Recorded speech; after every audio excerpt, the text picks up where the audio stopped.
Hello, everybody, and welcome to the National Curriculum. My name is Nick Devano, hosting the show today. We've taken over in wake of the biggest day in Australian sport history. Yes, the round one fixtures for the 2023 AFL season are here.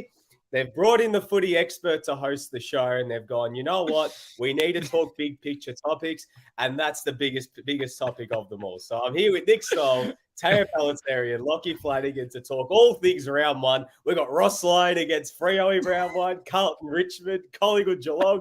Guys, it's a smorgasbord of action. Collingwood. You're not going to mention Hawthorn Essendon, Nick? Oh, well, yeah, we're going to draw a line in the sand there, Teo. But anyways, nonetheless, back onto the serious point. Guys, let's get straight into it. Serious off the top here. What a morning it was. And what a couple of weeks it's been. But unfortunately, obviously, the Socceroos World Cup journey came to an end this morning against Argentina. We dared to dream. There was 15 minutes of just pure chaos. And we were really a double Martinez block and save away from potentially sending the game to extra time. It brings an end to what has been an incredible couple of weeks. But at the end of the day, Argentina go through with the help of some Leo Messi magic and, well, a bit of an unfortunate mix-up at the back there from Matt Ryan. But all in all, an incredible campaign from the Socceroos. Guys, let's get into it. What do we think of this morning? What are some of our early, our first reflections when we think about what's happened, not even just this morning, but throughout the last couple of weeks? Well, I mean, on this morning, it was weird. It was the flattest I've felt after this World Cup. It has been a pretty amazing World Cup. On the field, we've had so much late drama in games. It's been kind of so exciting. But this morning, just, we definitely didn't disgrace ourselves at all. We were competitive right into the last moment. That Quoll chance, what could have been. I feel like we'll be thinking about that for years and years and years. And hopefully he gets a chance to redeem himself at a World Cup. We'll probably be thinking about that Ryan mix up at the back and what could have been there. And the fact that we're saying, that we were that close to a quarterfinals of a World Cup against Lionel Messi's Argentina, who, I genuinely do kind of hope now that they go on to win it. Is amazing. It's well beyond what we expected from this team, both I think in this game and in the tournament overall. And I think that was kind of the two big takeaways for me from this tournament that were exemplified this morning are the live sites. The live sites have absolutely changed the game. I think when it comes to the Socceroos, I think we had 60,000 people, maybe more, at 6 a.m. or earlier, if you're not in the eastern states, out watching the Socceroos. And then you had, us going above our expectations. And this has been a pretty good World Cup for Asia. I think it's shown that kind of the level of Asian football is probably higher than we've thought in the past. We struggled through qualification, that's true, but we also had Japan and Saudi Arabia in our group, and Japan and Saudi Arabia, as well as Korea, have shown they're quite strong at this World Cup. So I think, immense kind of pride in this team, but also, inevitable disappointment at going out in kind of a heartbreaking fashion. Yeah, I mean, you just kind of feel like you're in a glass case of emotions after this morning, aren't you? Because there's so much different stuff kind of swirling around. Like, it feels almost inappropriate to be disappointed given where we've got to, like what's happened.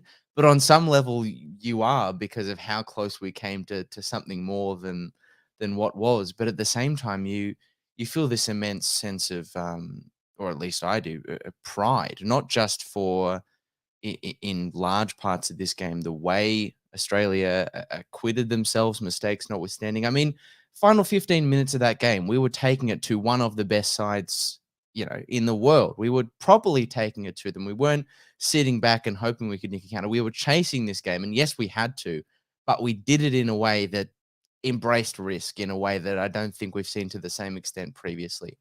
But pride as well for everything we saw elsewhere off the pitch. It just feels like this. I don't know. I don't want to get too far, and I think the dust needs to settle before we really get to see the impact of what's happened over these series of games and the live sites and everything. But it does feel like there's been some sort of awakening at play here, and maybe a penny finally dropping that the fan culture and experience is just this one bit that, as we hammer home on this podcast all the time, doesn't exist anywhere else. And so, yes, you're disappointed about the result, but you're also filled with hope as to what might be to come, and pride that on and off the pitch we've been able to achieve things that, frankly, especially on the national curriculum, some of us are saying, can we score? Can we get a point? Well, we can get into the knockouts, and we can get 60,000 people out there. And that is an immense source of pride for me. So a lot of stuff. I spent about an hour just sitting in the grass outside my house going like, what does this all mean? I still haven't quite figured it out, but I'm glad that I'm being able to ask those searching questions of myself, the Socceroos, and Australian football. Yeah, look, I want to echo the sentiments of Nick about the live sites. I want to echo what Lockie has said about the technological developments that have turned the live sites into an event. Streaming, Uber, the things that in 2006, when I was a uni student, me and my group of mates watching the games, we actually were deciding live site or watch the game on TV. And because it was a new experience, our conclusion was, no, we want to actually watch the game on TV. We want to watch this properly. It's Australia in a World Cup. And we weren't sure if it was ever going to happen again at that point. So it's been heartwarming to see it all. But rather than talk about the 90 minutes on the pitch, most of my points are to do with what we do from here, because everyone assumes, the game's got to capitalize. The game's got to move on from here. So for the 90 minutes itself, I've actually watched these games without a degree of tension, mainly because as soon as we scored from open play against France in game one, my expectations were outdone. It's been all a bonus from here. Mine too. I've actually 4 goals from open play. I've enjoyed this World Cup.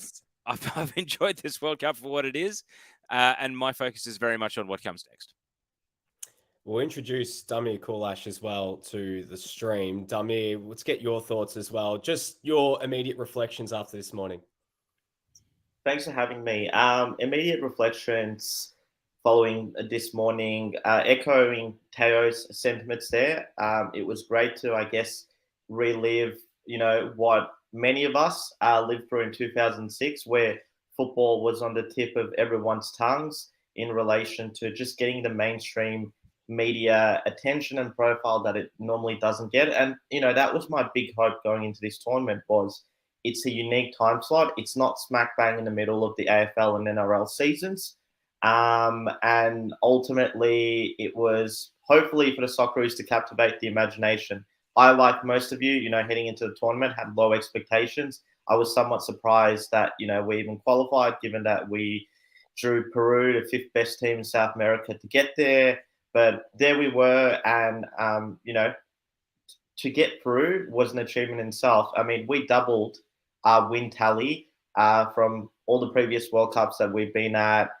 And, I mean, not many of us would have predicted that this team matches the feats of the 2006 Golden Generation, but here we are. But on a similar note to the aforementioned trio, it's what comes next. How do we capitalize on this? Because I think that, there's a lot of theories going around, a lot of ideas, but I think the most important one comes from not how do we get more people into the A-League next week. That's good, and that will, always be a goal of the APL, more so than Football Australia. But it's more so, okay, that first A-League game back is Brisbane Roar v Adelaide United at Moreton Bay Stadium. How do we capture federal and state government's imagination to ensure that we get increased funding for facilities, suitably sized stadiums and whatnot? Because I think that's where the real growth in numbers will come. No, absolutely, Damir. Let's just have a look at some of the comments. Obviously, keep getting them in. We've got a lot of questions that you guys have brought in as well on Twitter that we'll answer a little bit later in the show. First of all, from Lazar11, it's lunchtime in Doha. Where's the Lynch's ticker? The last time we saw Joey, it's when he described himself as, what was it, Stoll? One of the most hated men or disliked men or something like that. I believe the official quote was, I am one of the worst people, long pause, on the planet, another long pause. And it was immediately clipped. I said it would happen. I don't know. there you Maybe go. he's better now. I'm not sure. Just remember, Yeah, if you say his name 2 more times, he will appear. So you've had your Yeah. So there we go. So he might appear at some point. As well, Tom coming through, a win for football and a loss for soccer. I mean, yep, decent point there nonetheless. Alan Riley, Stoll, you can't see this comment, but Stoll was rooting for Argentina the whole time. You can't fool me with your BBC World News appearance. Friend of the pod. That's why I got you muted, Alan. Lighting a flare in the lounge room because TNC is on. I do not blame you. We've got Patrick coming in from Shepparton. Hello, Patrick. If Quoll scores, the whole of Shepparton would have gone crazy. And just quietly, the Shep News would have had stories for days. Tara, that pulls on the heartstrings a little bit there for you, doesn't it? Oh, it does. It does indeed. Patrick Morrow, I think he's in Wagga Wagga now, working as a print journalist. So he's actually taking the Pellizzeri Rugari route of going to regional newspapers and watch this space for where he goes next. Absolutely. Fantastic. Shout out to you, Patrick. As well, Jack. Hello, Jack. Obviously, you're down there in Adelaide this morning, one of the live sites outside Adelaide Oval. Don't be sad that it's over. Be happy that it happened. Probably one of the best 10-day stretches we'll ever experience is death, taxes, and Aussie DNA. Well, guys, we said we'd talk a little bit about, a bit about everything, a bit about the X's and O's, a little bit about where to go from here. But let's start with the X's and O's. Let's talk a little bit about the game itself. In itself, I think from my point of view, the way I saw it was a bit of a strange game. Like the first half, it seemed like, just Argentina just bossed us on the ball. Then there was this weird 5-minute patch in around the 25th minute where Australia actually started getting a foothold. And you're like, okay, there might be something building here. And then obviously that moment for Messi. And then the second half was just really a story of two halves. I think, from my point of view personally, the change to a back three for Argentina actually suited them a lot more, and they looked a lot better with the ball when Lisandro Martinez came on. And then when the Socceroos started being a little bit more direct, they were actually able to make something happen. But guys, what did you take out of it? What were some of the things you noticed throughout the 90? I mean, we spent the entire tournament making a lie out of XG, and the curmudgeons have feasted on this fact. Messi's XG was 0.04. He was surrounded by our entire defense. Stoll, how does he do it? How does he keep doing it? It's funny. When it went in, it was like the first time I felt nothing when a Messi goal has been scored. I was waiting for my heart to move. I've seen that shot so many times from the edge of the box, the left foot into the bottom corner. And I just went, this isn't so fun. This is what goal 679. Today I am Madridista. Yeah, it was the first time I was like, this is why they hate him so much. This is very annoying. But look, Argentina, like you say, dominated possession as they have done against every other team, and we didn't create much as we haven't done against any team. We defended well for long periods. But this is the thing with Argentina at the moment, and we saw it against Mexico. We talked about it a little bit pre-match. You give this guy one space, you don't track the run just a little bit. Riley McGree possibly could have tracked the run a little bit better. Aziz Beige could have avoided giving away what was, probably a silly foul to give away. He was a little bit rattled. Even the defenders who were closing him out, maybe they were a little hesitant, even though they were in the way. It's the finest of margins, but that's why he's the best player in history, because he needs the smallest window and he will get through it. So, from that perspective, it was frustrating. I guess it was a tough one, right? Because you're right. It did seem like Argentina bossed the game. But that's kind of been the case in most of the games. If you think about Denmark, obviously, if you think about France, kind of complete possession domination, but we frustrated them kind of with our ability to hold out. I think that's what happened. And Argentina did get frustrated towards the end. There was an anxiety. Obviously, the second goal happens and they start to feel quite comfortable. But then, we did see a little bit of aggression from, Aziz Beige's run or Craig Goodwin's shot. It would have been nice to see a little bit more of that, but, you kind of have to expect it. I got to say, Bacchus came in, first ever start international football. He'd only played 61 minutes at this level before. I thought did well considering the circumstances. This is not an easy task. He was going up against some of the best midfielders on the planet. And he did his best. And I think it's one of those things where constantly we look at how the Socceroos could have been better, and for sure there are ways they could have been. But, overall, I think my big takeaway is that they gave everything. They defended very well. And I think kind of the bigger questions will be, okay, how do we want the Socceroos to improve from here? If we take it as a baseline that our effort and team unity will be fantastic, if our defensive coordination will be fantastic, which is, characteristics that have made, for example, Uruguay very successful as a smaller nation in world football. How do we build on that? How do we create more chances at a World Cup? How do we dominate possession when we need to and regain control of the match? Because in all 4 of our matches, we have to kind of be honest, there was many a time where we weren't in control of the match, even though we were defending well or frustrating the opposition. But, at a certain point, when you do come up to a certain level, and maybe that level is Argentina or maybe that level is France, it can only last for so long. I think that's kind of what happened today. And just on the Matt Ryan kind of error, it definitely was an error from him. But, I think it'd be harsh to kind of pin the loss on him. The past did put him under a lot of pressure. He did make a mistake, but kind of overall, I think he's had a decent World Cup, especially given all the kind of the circumstances he came in, not playing regular football at Copenhagen. His teammate's an absolute arsehole, by the way, that tweet, for anyone who hasn't seen it. And, there was the talk of Langerak as well. And what would Langerak have done? And so I think overall, I did feel sorry for Matt Ryan in that moment, because I think he's been a really good leader for the team, both on and off the pitch. Apparently he was a central part of that pre-World Cup message in regards to the, migrant workers in Qatar. So I do feel sorry for Matt Ryan, and I don't think the blame should be pinned on him. So, that was kind of my big takeaway from the match. Dummy, obviously we saw Graham Arnold went with a bit more of a conservative starting 11, the same starting 11 that he was on the field to start the second half against Denmark, in bringing back a sim for Craig Goodwin, Riley McGree playing further up. But we saw Craig Goodwin's impact in the second half in, having that shot and obviously deflecting in and finding its way into the back of the net. What did you think of it? Did you think that maybe he should have made some changes earlier in this game to try and get someone like Craig Goodwin on? Like, do you think that was just a bit of a misjudgment? How did you see it from your point of view? Look, it's always easier to make such comments in hindsight when the game's been played, the outcome's already there. But I expected Arnie to have brought in Keanu Bacchus into the starting 11.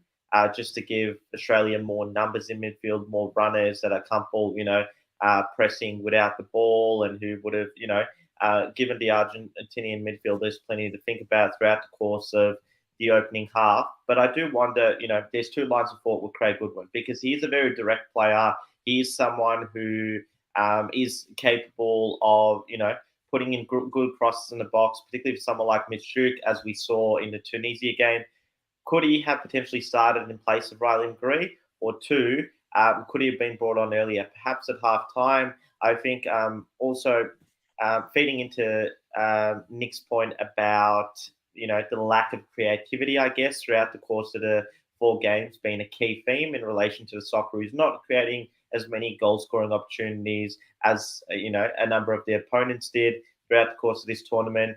I do wonder how much of an impact the injury of Aydin Hrustic had, pre-tournament injury had in relation to that, because he is really the creative fulcrum of this Socceroos team. We saw that particularly in that game against the UAE, and not having him, I think, affected Australia's ability to create as many goal-scoring opportunities. When I say not having him as a starter, and he, clearly came into the tournament on a back foot. And we saw even when he came on today, he was perhaps holding onto the ball for a bit too long.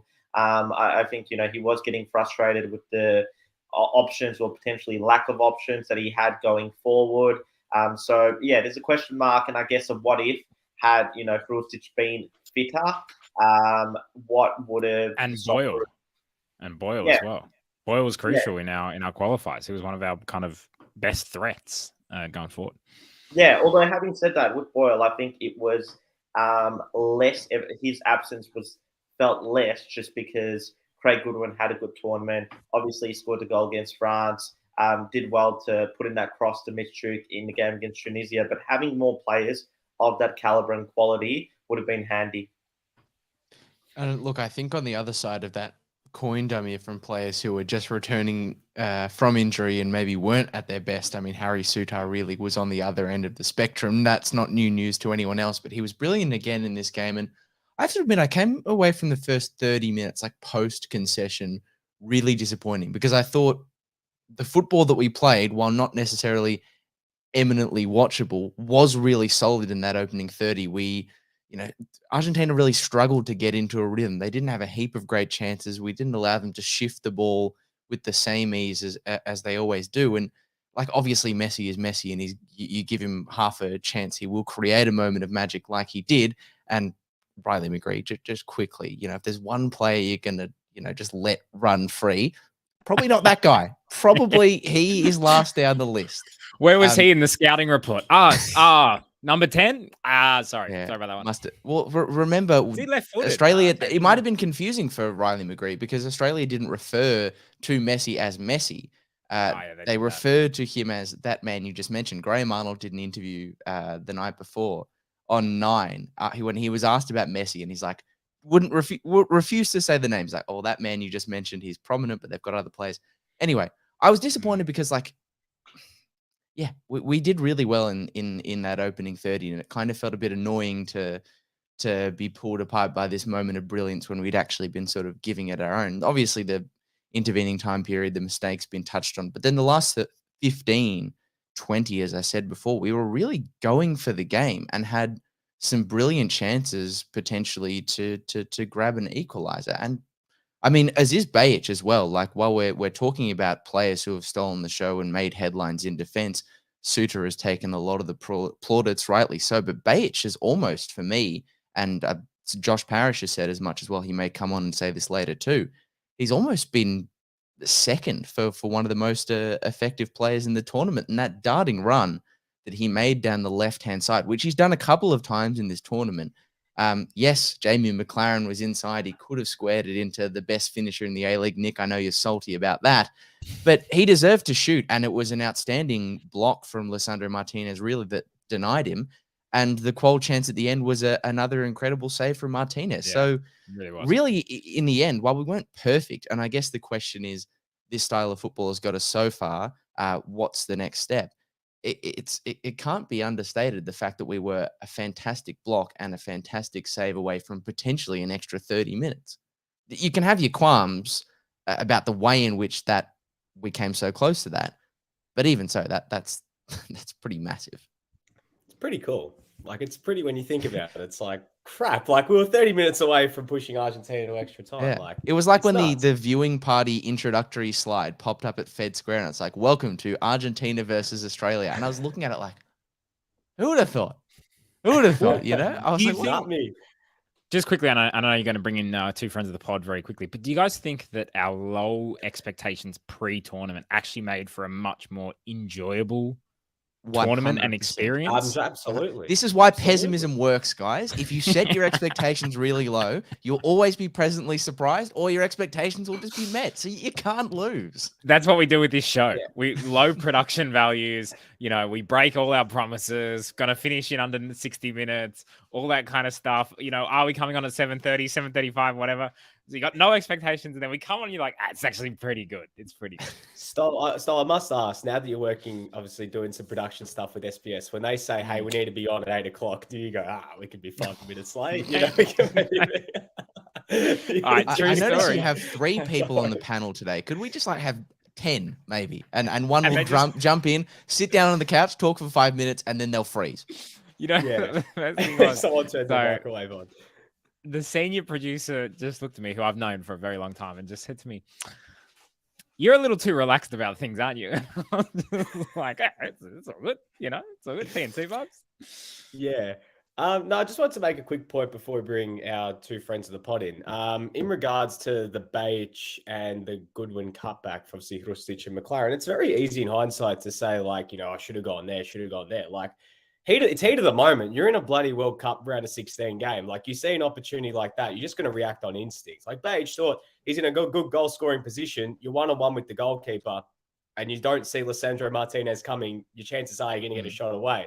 And then with the Garrett, he got excited. He went into the box thinking, I'm going to go past 1. Oh shit, I've gone past the 2nd. Oh my god, I've gone past the 3rd. Oh my god, I'm in the box. Like, this guy was every single time. He was like, oh my god, have I done it? Oh, that.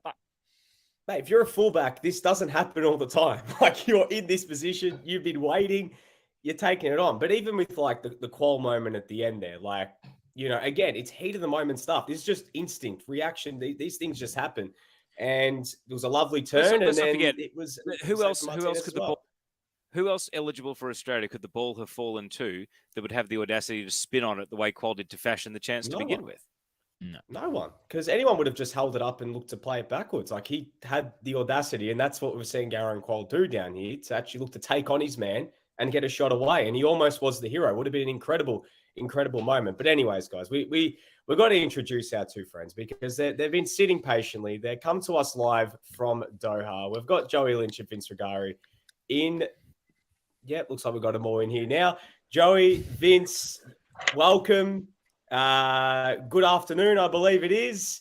How are we feeling? You guys sleep deprived? How are you guys feeling after last night? Who's going first, Joey? You go first, Vince. All right. So we're both in the main media center here at the Qatar National Convention Center. I'm in the billionaire section, though. Joey's just you can't see it. There's a cordon. He's not allowed to come here. So I can see him though, which is nice to send him my regards. But you can look down. Yeah, on exactly. Nice. You know? Yeah, good. You know, I like to be with the people, but not too close to the people. That's right. I need to keep my distance. Completely sleep deprived. 4 hours for me. And still, to be honest, just wrapping my head around the whole campaign overall, like, let alone last night. It's unbelievable what they've done here. I think, Nick, you're spot on. Expectations, just low expectations, no expectations. And they completely changed them. They shattered everything, changed the way that people around the world are talking about Australian football now, which is about all you could ask for from this campaign and the Socceroos in general now. We're not a joke anymore. People are like, okay, the Socceroos are kind of back now, which is fantastic. And I think we all know there's some better players coming through maybe in the next 4 to 8 years. They're starting to come through. If these guys kick on with their club careers and a few go right, we're going to have some fun in the future following this team, huh? Yeah, it's remarkable. Well, first, I think I can one-up Vincent on the sleep state. I am operating on goose egg, 0 hours sleep after the game last night. Little fiesta with the Argentinians. Came straight to the media center after the game, kept working, went back to the apartment, got my second wins, watched a replay of the game, and then straight up back into it for the day. But yeah, if you told me coming into this tournament that Australia were going to score a goal from open play, I probably would have taken it, let alone 1-2 games. And, they scored. The pod listeners, yes. My hand is raised. Equally guilty. And me and Lockie are doing the Arshavin 4. Yeah. If you told me that I would have score a goal from open play, I would have taken it, let alone win 2 games and push Argentina almost to extra time in the round of 16. It's absurd. Like, I was doing the thing where you write up multiple match reports depending upon the result of what's going to happen. And like, my just lead for the event that the Socceroos were able to get through was just, this is absurd. It's ridiculous. This shouldn't be allowed to happen. But it all did. It almost did happen. And the fact that we can all sit here and actually talk about the what ifs and the almosts of a bloody knockout game against Argentina is incredible. And I can't explain it. This team couldn't beat Oman. It couldn't beat China a year ago in this region. And now they've beaten Tunisia and Denmark and pushed Argentina. I mean, forget about the France game. I'm gobsmacked. I'm struggling to find an explanation or figure out what needs to come next. Can I ask both of you a question? One, what was the atmosphere like in the stadium? Because it did seem kind of incredible. And then kind of 2, did you guys kind of throughout the tournament, did you feel, I mean, there was always talk about belief and da. Did you feel the belief grow within the camp, or was it there from the beginning? And finally as well, how did you guys weren't a part of kind of, the live sites and being back here in Australia. how did that feel being kind of far away from that over in Qatar? And I guess what was your interpretation of that? But I guess start with the atmosphere first. I'll start with this one. I think the atmosphere, well, it was an Argentinian atmosphere.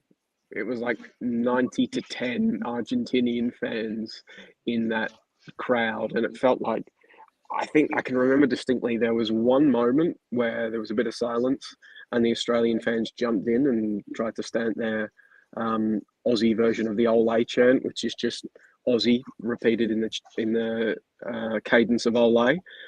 The Argentinians noticed that the Australians were being heard and then immediately started whistling and booing and singing over the top of them. It was just that sort of atmosphere. So it was an amazing atmosphere, but it was also a hostile atmosphere for the Australians. On the belief, I felt like it was, if it wasn't there from the start, they were certainly faking it until they made it. Like, literally every single player that came through, and all of them came through at some point, was singing from the same hymn book and singing this hymn of belief and that they were going to do this. And there was like a fair share of like, people didn't expect us to get this far and people didn't believe in us. So you can tell that this belief and this unity was built on a fair amount of siege mentality behind the scenes and that sort of stuff. But I never got the sense that it wasn't genuine, that these guys didn't actually have each other's backs and they weren't the cohesive unit they were telling us they were. Oh yeah, I'm on the pod. Yeah, my bad. I need a double shot latte. I got nothing to add to that, to be honest. He's right though. Like, it becomes a self-fulfilling prophecy, this chat, I reckon. And it's remarkable that it worked to that extent after the France game too. Because everyone was like, yeah, we can beat France or whatever, and like pumping themselves up before that game. Then they got smashed. And then they kept saying it. And then I don't know. It goes to the power of, it's insane because we like smash Arnie for this for years now, and the coach whisperer and Mike Conway, but like, belief is a thing. And to be honest, sometimes it takes tournaments like this and just a little bit of belief to just remind yourself that the gap isn't as big as what we sometimes think it is back home. I'm not saying we're all of a sudden a top 10 nation in the world. What I'm saying is, on our day, we can beat anyone potentially if certain things go right. That's football.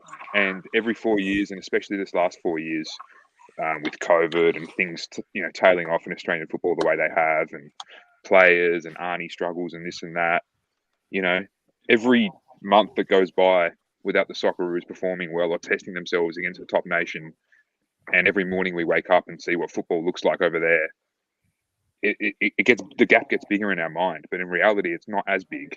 And if you can convince your mind that the gap is smaller, then that's half the battle. And then you're on the pitch, and we lost the battle last night, but geez, we were close, And on another day, it's even closer potentially, And if they don't have Messi, it's way closer. Yeah. And not only that, I just say like that, talk about that gap. It's not only about convincing the players that it's not that big, but it's also, I think, about convincing, governments that it's not that big, and kind of that we can close that gap. I'm not saying we're going to be Argentina anytime soon, but we need to be thinking about how we can compete at World Cups regularly, and it's doing a few right things. We can get to that. We can bridge that gap. Listen, we got about 1,000 problems in Australian football, right? But I'm going to say the biggest one is perception. Perception that we're not good enough. Perception that,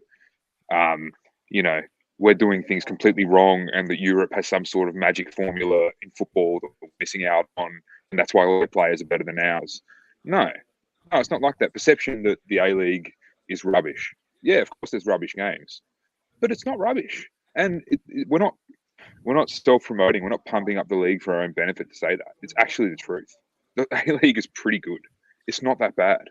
And the sooner the general public in Australia and the football community in Australia understands these things and accepts that they're true, and not just sort of self-talk and belief that got the Socceroos to this stage, like we're gonna go places once we actually have some confidence in ourselves accept that we do some things right, and then go hard at the things we do wrong and fix them. I would add to that there's also like the battle of perception and all that sort of stuff. That's also something that I think maybe can be a lesson for Australian coaches from all of this. Like Australian footballers can do some things like if you let them. Like you don't just need to like set them up in damage control and like obviously that's sort of what Arnie did, but like there were moments throughout these games, moments of skill. Lecky's touch to set up the opening goal against the France, like the one that jumps up to mind. Like there are moments where these guys technically can do these things as well, and you are allowed to like let them cook if you are a coach or somebody like that. Like you don't just have to set up Australians to run and bust their lungs and all that sort of stuff. Like these guys can play if you let them. Like they've got some skills. They're not just running machines. If you want to play football, they'll do it for you. Joey, I noticed that instead of sleeping, one of the articles that you did do was with quotes from James Johnson on what Graham Arnold's position looks like in relation to a potential extension, whether there's going to be one, there's going to be an official review. My understanding is that based on your article. But do you guys, being on ground in Doha, do you have a hunch either way of what the future holds for Graham Arnold? And secondly, what do you think Arnie's overall legacy is like now that he's, equaled Australia's best ever result at a World Cup, particularly in an era where he's so often compared and contrasted to Ange Postecoglou?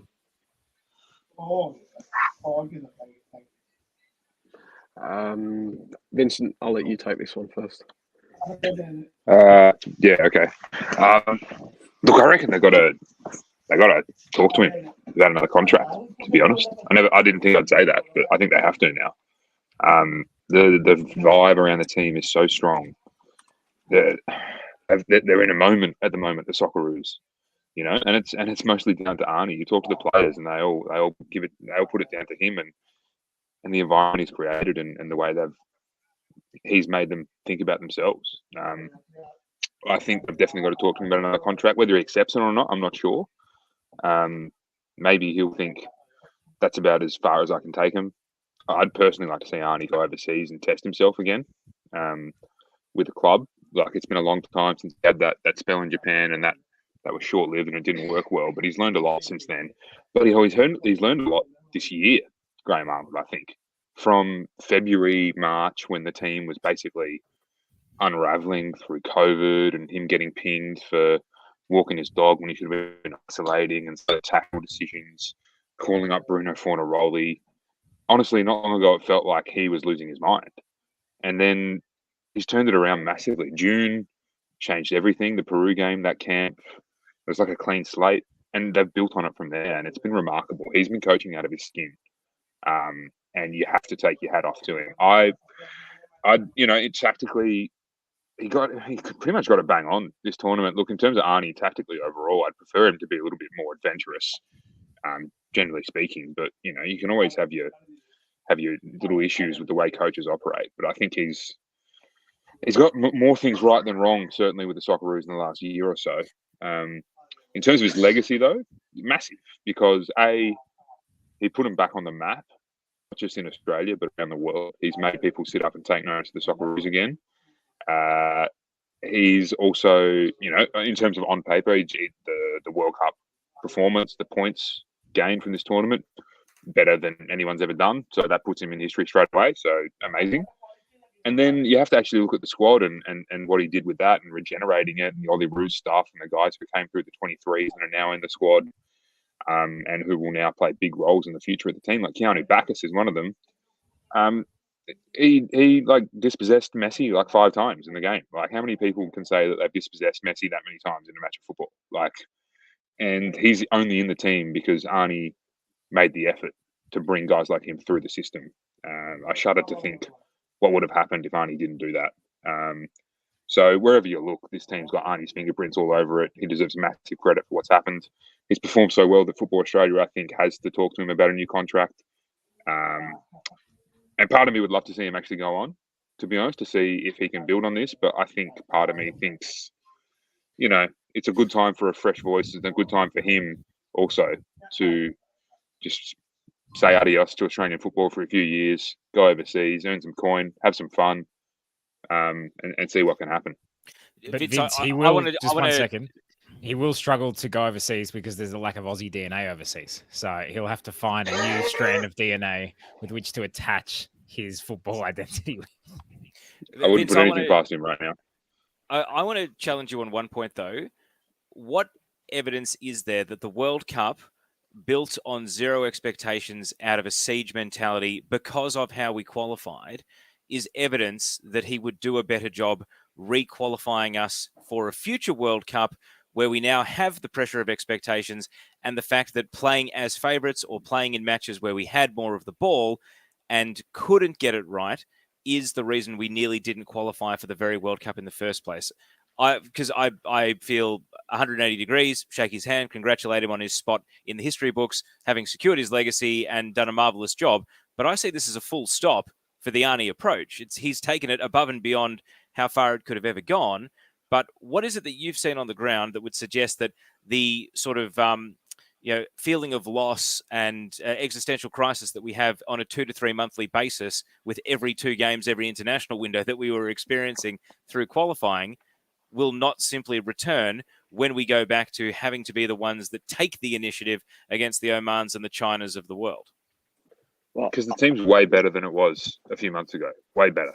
I don't know how he's done it. Is that not a product of the siege mentality? The buy-in is a product of how poor we were in qualifying, and now he can't lean on that as a motivating tool. I mean, I don't know. I find that's a little bit of a harsh reading. Like you can't. You got to give him credit for what he's done. It doesn't matter what came before it. We came into this World Cup thinking we weren't even going to score a goal, and we ended up scoring first in 3 games, in 2 games, and taking Argentina all the way. I don't care if you tell me that that's a siege mentality or whatever. It's done. Okay, so it's done. It's done. Like you just have to take out. The other thing I'll say is that like qualifying next time is so different.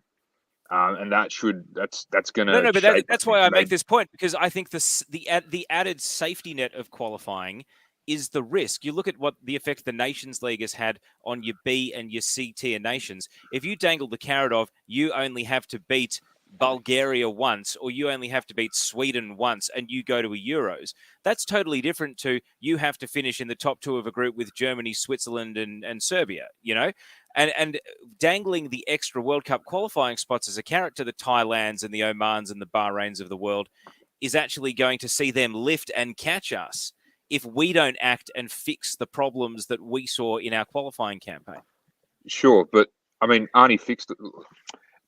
I'm looking at this team right now. I'm hearing the way they're talking, and I'm reading the way they're how they feel about themselves and who is responsible for that. And I'm thinking, all right, this team can carry this on if everyone decides that that's the right way to go. To be honest, I actually am a little bit split. I think it's kind of a time for a new voice for the team potentially, and I think there's some good candidates out there to bring in, someone different, regenerate the squad further, build on what Arnie's done. But I can also see the argument very strongly that okay, things have improved. Let's see where this can go, because I mean, maybe it's just because I'm on the ground here and I'm feeling the vibe, but it is really infectious. No. I want to give you the credit and factor that in, because my read on it is that it is because it's a World Cup. It is because it's the most special football tournament and event. It's because I've seen what they put on the walls of their training center and turned it into Socceroo theme park. Like, how does that not motivate you when you're living and breathing it every second of every day to go above and beyond? And then you hear the team talk from Arnie, and of course you're ready to run through a brick wall for him. I just think that when it's a difficult away qualifier to Thailand or Malaysia or Indonesia, and these guys have been dragged out of club football for an international window that seems like a chore, that's where we're going to go back to playing the way we did in qualifying. I don't think it's replicable to do this. And we're happy to agree to disagree because we've done that plenty of times in the past. But I mean, I just think we're coming at it from different ends of the spectrum here.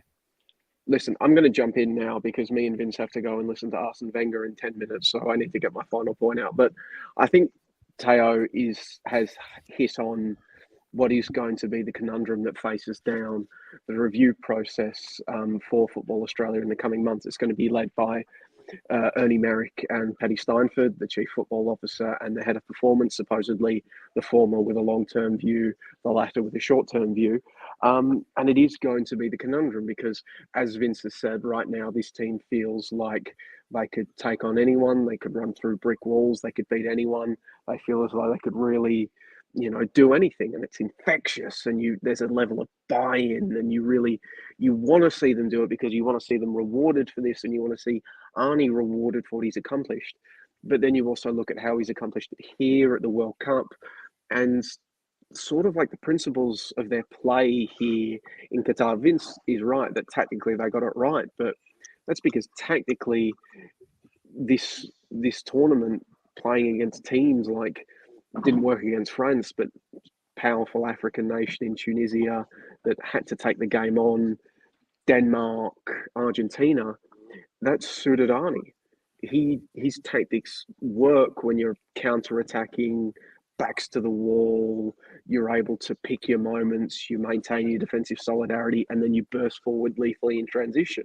That's how we won leagues with Sydney FC. But that's sort of how, as to getting to Teo's point, that's sort of how they also played in Asian qualifying. And it doesn't work out so well there when they're the active team in possession. They've got 70% of the ball against China. They're sending in 45 crosses and only creating 5 shots on goal. So it is the conundrum for Football Australia heading into this review. You hear the momentum, you hear the team spirit, you see the great vibes, you want to continue it, but you've got to ask yourself, does Arnold have it in his bow to take on games, to not just react?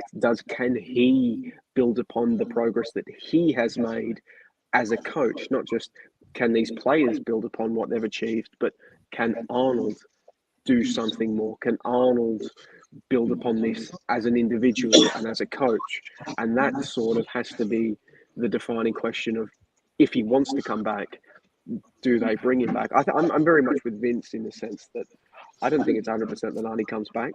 I think he's very much going to be tossing up his options, whether he returns to club football.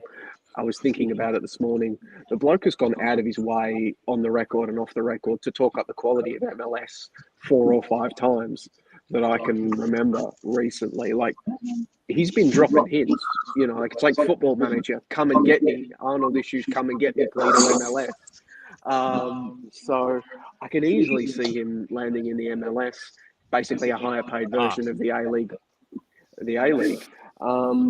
Or he might just want some time off. He might want to go on holiday, because how do you one up this? Where do you go from here? It sort of feels like it's all downhill from here. This way, Arnold can ride off onto the sunset on a unicorn. Can I also say it depends on who's available? Like, if Marcelo Bielsa wants to come, Arnie, thanks for your service. Never have to see you again, my friend. Marcelo, he's going to Uruguay. Welcome to the club. He's getting hired by Uruguay.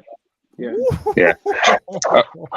Just quickly on all this, I pretty much agree with everything that everyone said. Like, I can see all sides of this, but also, there's no guarantees that another coach will do better in qualifying than Arnie did at some stages. Because let's not forget the more adventurous approach for Ange at times.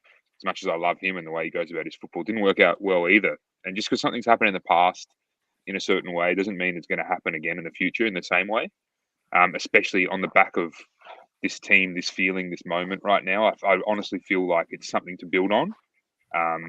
And I don't mean that tactically necessarily. I mean that, like, I don't know. It's hard to explain. It's hard to explain. It's a feeling that I sense that this is a different team to the one that played games 6 months ago. A very, very different team. And it may be that another coach comes in and builds on it and takes it in a different direction. But I also think it's possible that Arnie could build on this and take this in a different direction too. He had some shocking games in qualification, without doubt. Without doubt, he's made some terrible decisions that I didn't agree with. Even in this World Cup squad, some decisions that I didn't agree with. But he's coached out of his skin this tournament, and I think the level to which he's done that, you got to give him the benefit of the doubt a little bit here. I think now, and this is what FA will have to sit down and figure out. They're going to need to hear the plans from him, because I think they will be asking these questions too. It's okay, Arnie, you've done this against these teams in this situation. What's your plan here? How can you turn what we're doing now into something better in this cycle coming up? And he deserves the opportunity to present that case and to have it listened to, I think, from Football Australia. And for me, remarkable that I'm even saying this. Before I came here, I thought no chance I would have this opinion at the end of this tournament. Absolutely no chance. Which just underlines what a fantastic job he's done. You're like one of those guys who went to the Vietnam War and it totally changed their perspective. You weren't there, man. Yeah, you went in Qatar, man. So speaking of in Qatar, this is a total break from what we've just talked about, but I wanted to ask it before you have to go. On a scale of 1 to 10, how sports washed do you feel about your own experience in Qatar? And on a scale of 1 to 10, how proud or ashamed are you of the Australian press pack in whether or not they were sports washed by their experience in Qatar? For me, 3 out of 10. Look, you can enjoy this tournament and you can actually enjoy the hospitality of this country without necessarily forgetting how we got here, why it's here, and the reasons why it shouldn't be here, I think. There's good and bad things to this tournament being in the Middle East. And there's actually a lot of good things that I think a lot of Westerners would not have even thought about before they came here and would not have even noticed without being here. For example, but that doesn't mean, this tournament being here, it's so much easier for teams from Africa, for fans from Africa and the Middle East to travel here, and they're everywhere, and that's awesome. This is a football culture that doesn't really get the opportunity to be like this. It's hard for them to go to Western Europe, Australia, Americas, etc., etc. So it's a good thing to bring the tournament to this part of the world. I just wish it didn't come with the baggage. And I wish it was, the process was cleaner. And I wish some aspects of the way this country operates were much better. And I can say all that because just because you've enjoyed the tournament and certain aspects of it doesn't mean that there's not a whole lot wrong with it as well. I think I would say I'm probably 2 out of 10 on the sports wash scale. I'll go into more details on this on another show because Vince and I really do need to bail at some point. But for me, it boils down to you have to separate out the people from the state. People I've met here, the event here, it is what it is. It can be enjoyable and all of that sort of thing. But then you get to the state of Qatar, the actual institutions, the laws, the ruling structure, and the actions of the state. And I can see that exactly for what it is. My opinion on that hasn't changed at all. I'll get into it on a future show. But yeah, as long as you can just have that demarcation in your mind between the people, which, let's face it, 99% of the people that me and Vince have interacted here that live in Qatar have been migrant workers. And the events and the stadiums and all that, stadiums are very pretty. I can separate that from the Qatari state, the actions of the Qatari state, the laws of the Qatari state, the rules of the Qatari state, the policies of the Qatari state, the motives, and see that for what it is. And I'll talk about that in a later show. But yeah, my opinion hasn't wavered. You're not going to see me plug in to visit Qatar or Tourism Qatar or anything like that in the future. Literally the last words from me that I'm exiting the window. Should have been a pan-Arabic tournament. Should have had games all across this region and even in North Africa. Would have been sick. Yeah, would have been sick. Actually, a little kind of Morocco, Tunisia, Egypt World Cup. Boy, that'd be a lot of fun. I'll be there. Could be 2030. Last thing, maybe could be 2030. Maybe this is sports washing. I don't know, but the hummus in this part of the world, I don't know what we're doing back home, but we are a food podcast. It's completely different, like on every level. It's like comparing mean? MPL 3 to Premier League. It's ridiculous. Really? Yeah, really? It's just silkier, tastier. Do you think has that ruined hummus for you back here in Australia? Do you think No, that's sometimes the worst thing when you go overseas and you have amazing food and you're like, I just can't. Right.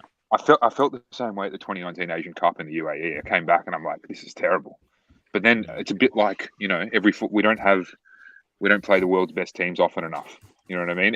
In that gap when you're not here, you forget about how good the hummus is, sort of thing. You know what I mean? You come back here and it's like, oh my god, we gotta work on our hummus curriculum back home. That's for sure. I don't know what we're doing.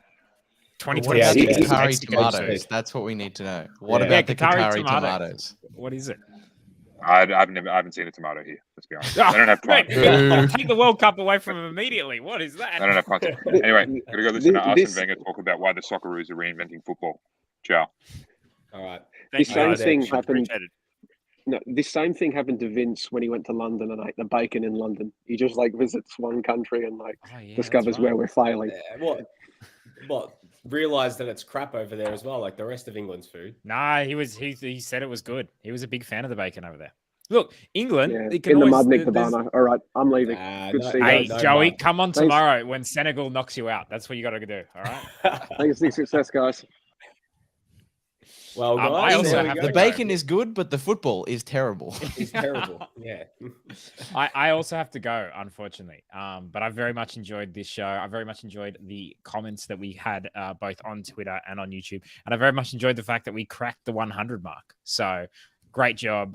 We'll talk about this more and all. But thank you so much for everyone for tuning in. But thanks for the success to everyone. I'm going to jump out. Thank you. Thanks, Stoll. So we've gone from 7 to 4, and then we're going to extend back out to probably 7 or 8 later. We might have Josh Parrish joining us. Of course, stick around a bit later on. We're going to talk a little bit of A-League Women's as well with Grace Gill, Georgia Rajic, and as well Taryn Haddo jumping on. So big show, still plenty more to come. But guys, we're not done with our Socceroos chat just yet. Before we move completely on from the game itself, from the experience, is there anything else you want to touch on before we start looking a bit more big picture?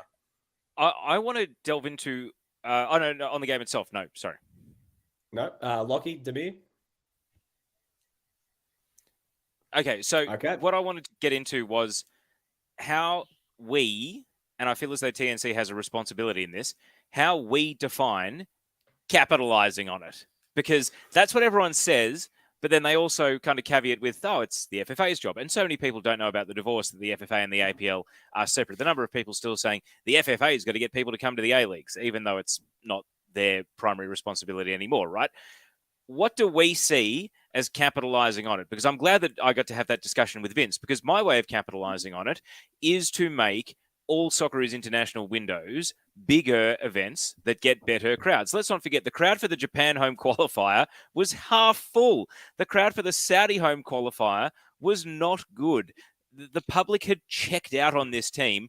And sure, not everyone who's gone along to Fed Square or Tumbalong Park in Sydney this morning is going to be coming along to qualifiers or gathering at live sites. But we only need to capture a certain percentage of those to at least stick around for the Asian Cup and our next World Cup qualifying cycle. And I still think my point about dangling the carrot with more spots in qualifying is going to see the Thailands and the Malaysias of this world. They are going to claw and climb. And the same way we see, Luxembourg leading against Turkey and all these Freak Nations League results where previous minnows now compete with the B and C grade nations, and the C grade nations are getting promoted into League A because they keep winning. This is the risk we have in Asia by expanding the spot, because Asian qualifying is the most meritorious and difficult of any World Cup qualifying. They have a funnel which points to the top, and more or less only the best teams ever get through. It's almost impossible to qualify for a World Cup by Asia through fluke. So now we start to bring a little bit of flukiness into it, and I think that's a problem for us. Just a quick thing, and Craig Foster hit the nail on the head with this point, and I don't want to, completely recycle his point, but he said the one thing that we tend to do here in Australia is when things go good, we tend to smell the roses for too long and not still looking to try and improve. And he said that in regards to 2006. And you're exactly right there, Teo. And, but your chat with Vince, especially in regards to qualifying, because when you looked at sort of, if say, for instance, let's just say in the world that Graham Arnold continues as Socceroos boss and we go into these games playing against teams that we have the extra caveat now of looking to try and improve, bridge that gap, get that extra qualifying spot going into 2026. We're going to be more up against it because we're going to have more of the ball. We're going to have to be the proactive side. Whether things are going to change, we don't know. Like, yes, you can play with belief, you can play with everything else, but as we've spoken about in this podcast, you can't heighten the emotion that you can for a World Cup. I think that's what's missing. and you're playing, as we've spoken about, you're playing as the underdog where you can hone in that message of Aussie DNA, go at it. No one believes in us, blah, blah, blah. But as we've also said, when you're playing Oman There's plenty and of evidence China, that everyone loves yeah, this team and believes in them. Exactly. We don't need to, when we're playing Oman and China, we need a different message because we're the favorites. We're expected to win. We're not expected, to come out and get a smash and grab 1-0 win like we did against Denmark, or a smash and grab 1-0 win against Tunisia. Sorry, I know calling it a smash and grab might ruffle a few feathers, but at the end of the day, when you look at the stats, it was a smash and grab. The facts are that, obviously, if we're going to be going forward from here and capitalizing on it, this needs to be going from both levels, looking at, from both governing bodies and looking at, okay, how can we capitalize on this, in terms of, one, getting some more bums on the seats, but two, looking to continue to try and improve the national team. Because if we're going to look at it from a national team lens, it's one thing making the round of 16, but we shouldn't get complacent with, we've just made it once, this is what we should be aiming for. No, every nation, long term, the goal and aspiration should be one day to win the bloody thing. And if you're not aiming for it, then what are you doing there in the first place? What are you busting your balls going through all those qualifying phases for if you don't have an ambition to win the thing? It's not like we're a minnow. We're not a minnow in Asia that is just happy to be there. We need to stop getting away from that mentality of just going, hey, we've made a World Cup. That's great. I know it's bloody hard to qualify for one. I know that because I'm freaking Italian, for God's sake. I know it's hard to qualify for the World Cup. But once you're there and we've seen that we can make it to a certain point, we have to be aiming higher than that. So how can we get to that next level? What does that mean? We've been asking these questions for so long about, the costs of the costs of playing for juniors, the marketing of the game, the way the national team plays, the way our A-League men's teams plays as well. What sort of coaching philosophy is in place for our coaches coming through as well? There's a lot of different things that we need to hit the nail on the head. And if we just go, we had a great World Cup, we had over 60,000 people coming to live sites, the excitement's back, it's a short-term sugar hit. And at the end of the day, it's just going to run off if we don't do anything about it. And then we're going to be back here again. We've got an Asian Cup coming up in 18 months. I think maybe a bit less. Sorry, I think actually might be January 2024 if they move it to a Qatari winter. So, we could be finding ourselves back in that similar boat where we're like, we're expected to win this. And if the expectations aren't met, God knows what's going to happen. It's going to be very similar to 2019 all over again. So, or even you think about after 2006, might be like 2007 again. So it's going to be an interesting little period of time. But Damir, before I get to you, better introduce Josh Parrish. We said we're going to continue to bring in everyone on this show. It really is the TNC All-Star panel today. Bringing anyone in and everyone.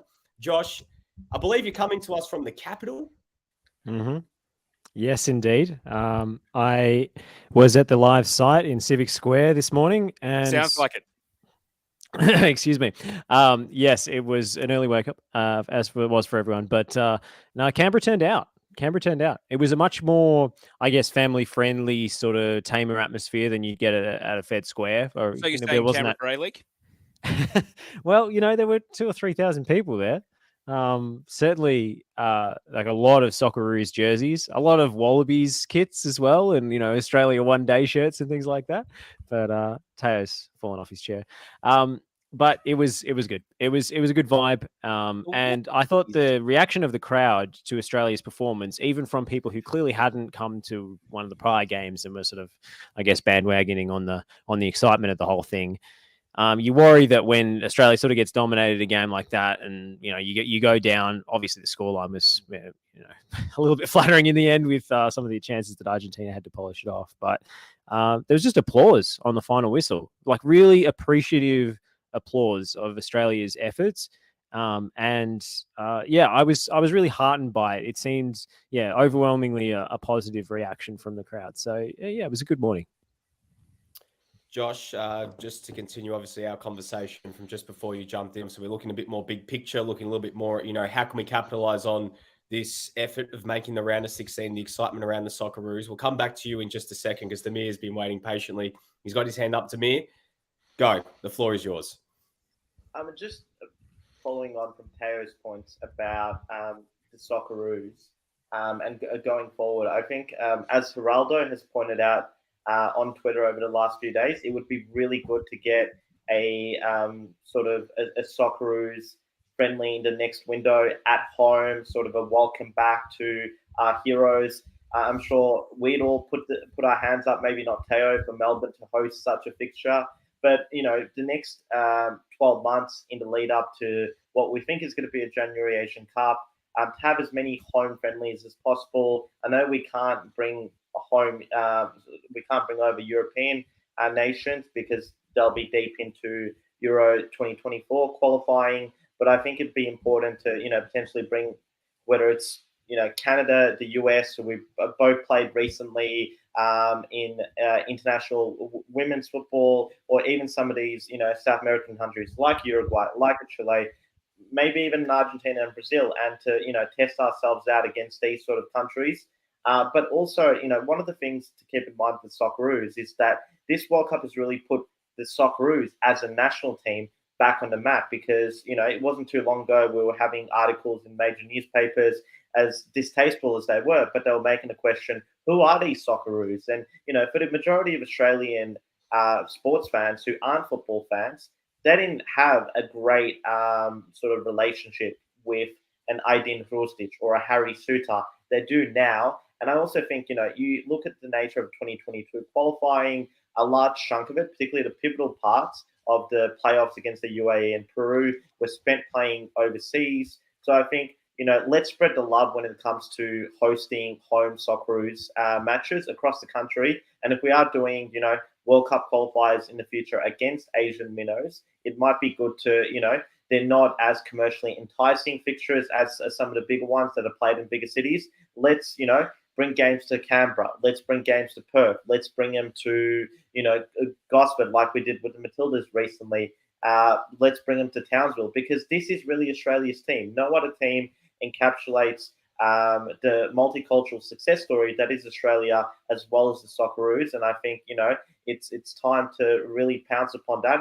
I think we did to a degree back in, from, 2006. But I also think, one of the other things to keep in mind in 2006 was there was about a month-long gap between the end of that World Cup and the start of the A-League season. This time round, we've got it even better. We've got the A-League men's and women's season in full swing. We've got a Women's World Cup to come. The onus is really on Football Australia, and I'm quite confident that they'll be able to capitalise on it commercially, but also in relation to, some of the other financial aspects of it in the next 12 or so months.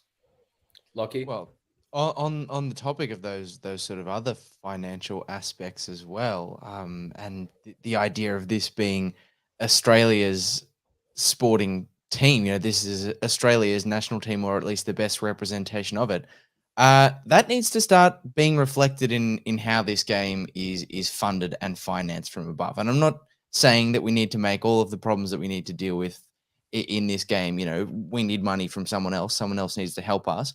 But it is, at this point, unquestionable that this team and this sport, relative to what it provides to this country, doesn't receive enough in return. I mean, the funding levels are comparable to, I saw it doing the rounds on Twitter earlier today, like swimming and athletics. And yes, those sports do pull crowds. They're important when the Olympics rolls around. But with the possible exception of a really important swimming race, none of them, not a one, produces what we saw this morning. Not a single one. Not a single one produces any of what we saw this whole week. And from a political perspective, and Josh, I'm sure you'd be familiar with this. I'm not always a huge fan of pollies aligning themselves with a sports team, but for the actual government officials to align yourself with a team that does have this popularity, does have that sort of positive PR, the sight, the sense, the imagery around it, that can be a big boost for you. And so that's probably something that these people need to factor in as to how they're allocating their funding to the game, and as to how we get better at doing that. Well, Football Australia need to be going hammer and tong, pestering the right people to make sure that happens. Look, we've got a home for the Matildas that's coming soon in Melbourne. Can we get an equivalent? Can we get a high performance center, something for the junior national teams? Can we just get more facilities, like something as basic as that? The Australian football fandom has done a lot to push this game forward across this space. I think now it's time for the people at the top who are pursuant to fans who vote to follow suit. Well, why do you think I'm in Canberra this week, Lockie? Exactly. Well, that's why I assume the live side at Canberra was a little bit more family friendly, because there are also a lot of campaign donors there, and you don't want to be seen ripping a flare and launching one when someone There who's were putting a few into your flares. campaign. I was there. very surprised. It's a city of lawmakers, not and a city of law abiders. But there were a couple of flares ripped. And it was much much simpler for the cops to come in and remove people. It was funny when one of the security guards had to hold it in the air to get this lit flare away from the crowd, and everyone started cheering again because the security guard was holding it up. It was hilarious. It was good fun. The vibe was completely different. Like there were people who came early and brought like camping chairs and picnic rugs, so the whole front of the crowd was like seated. It was so civilized. It was unbelievable. But no, it was great. It was actually a really nice vibe, and no, I think there's room for all manners of supporting the team. You don't always have to be, that kind of mosh pit fed square vibe. I think there's definitely a place for that, for generating atmosphere. But it was a good atmosphere this morning.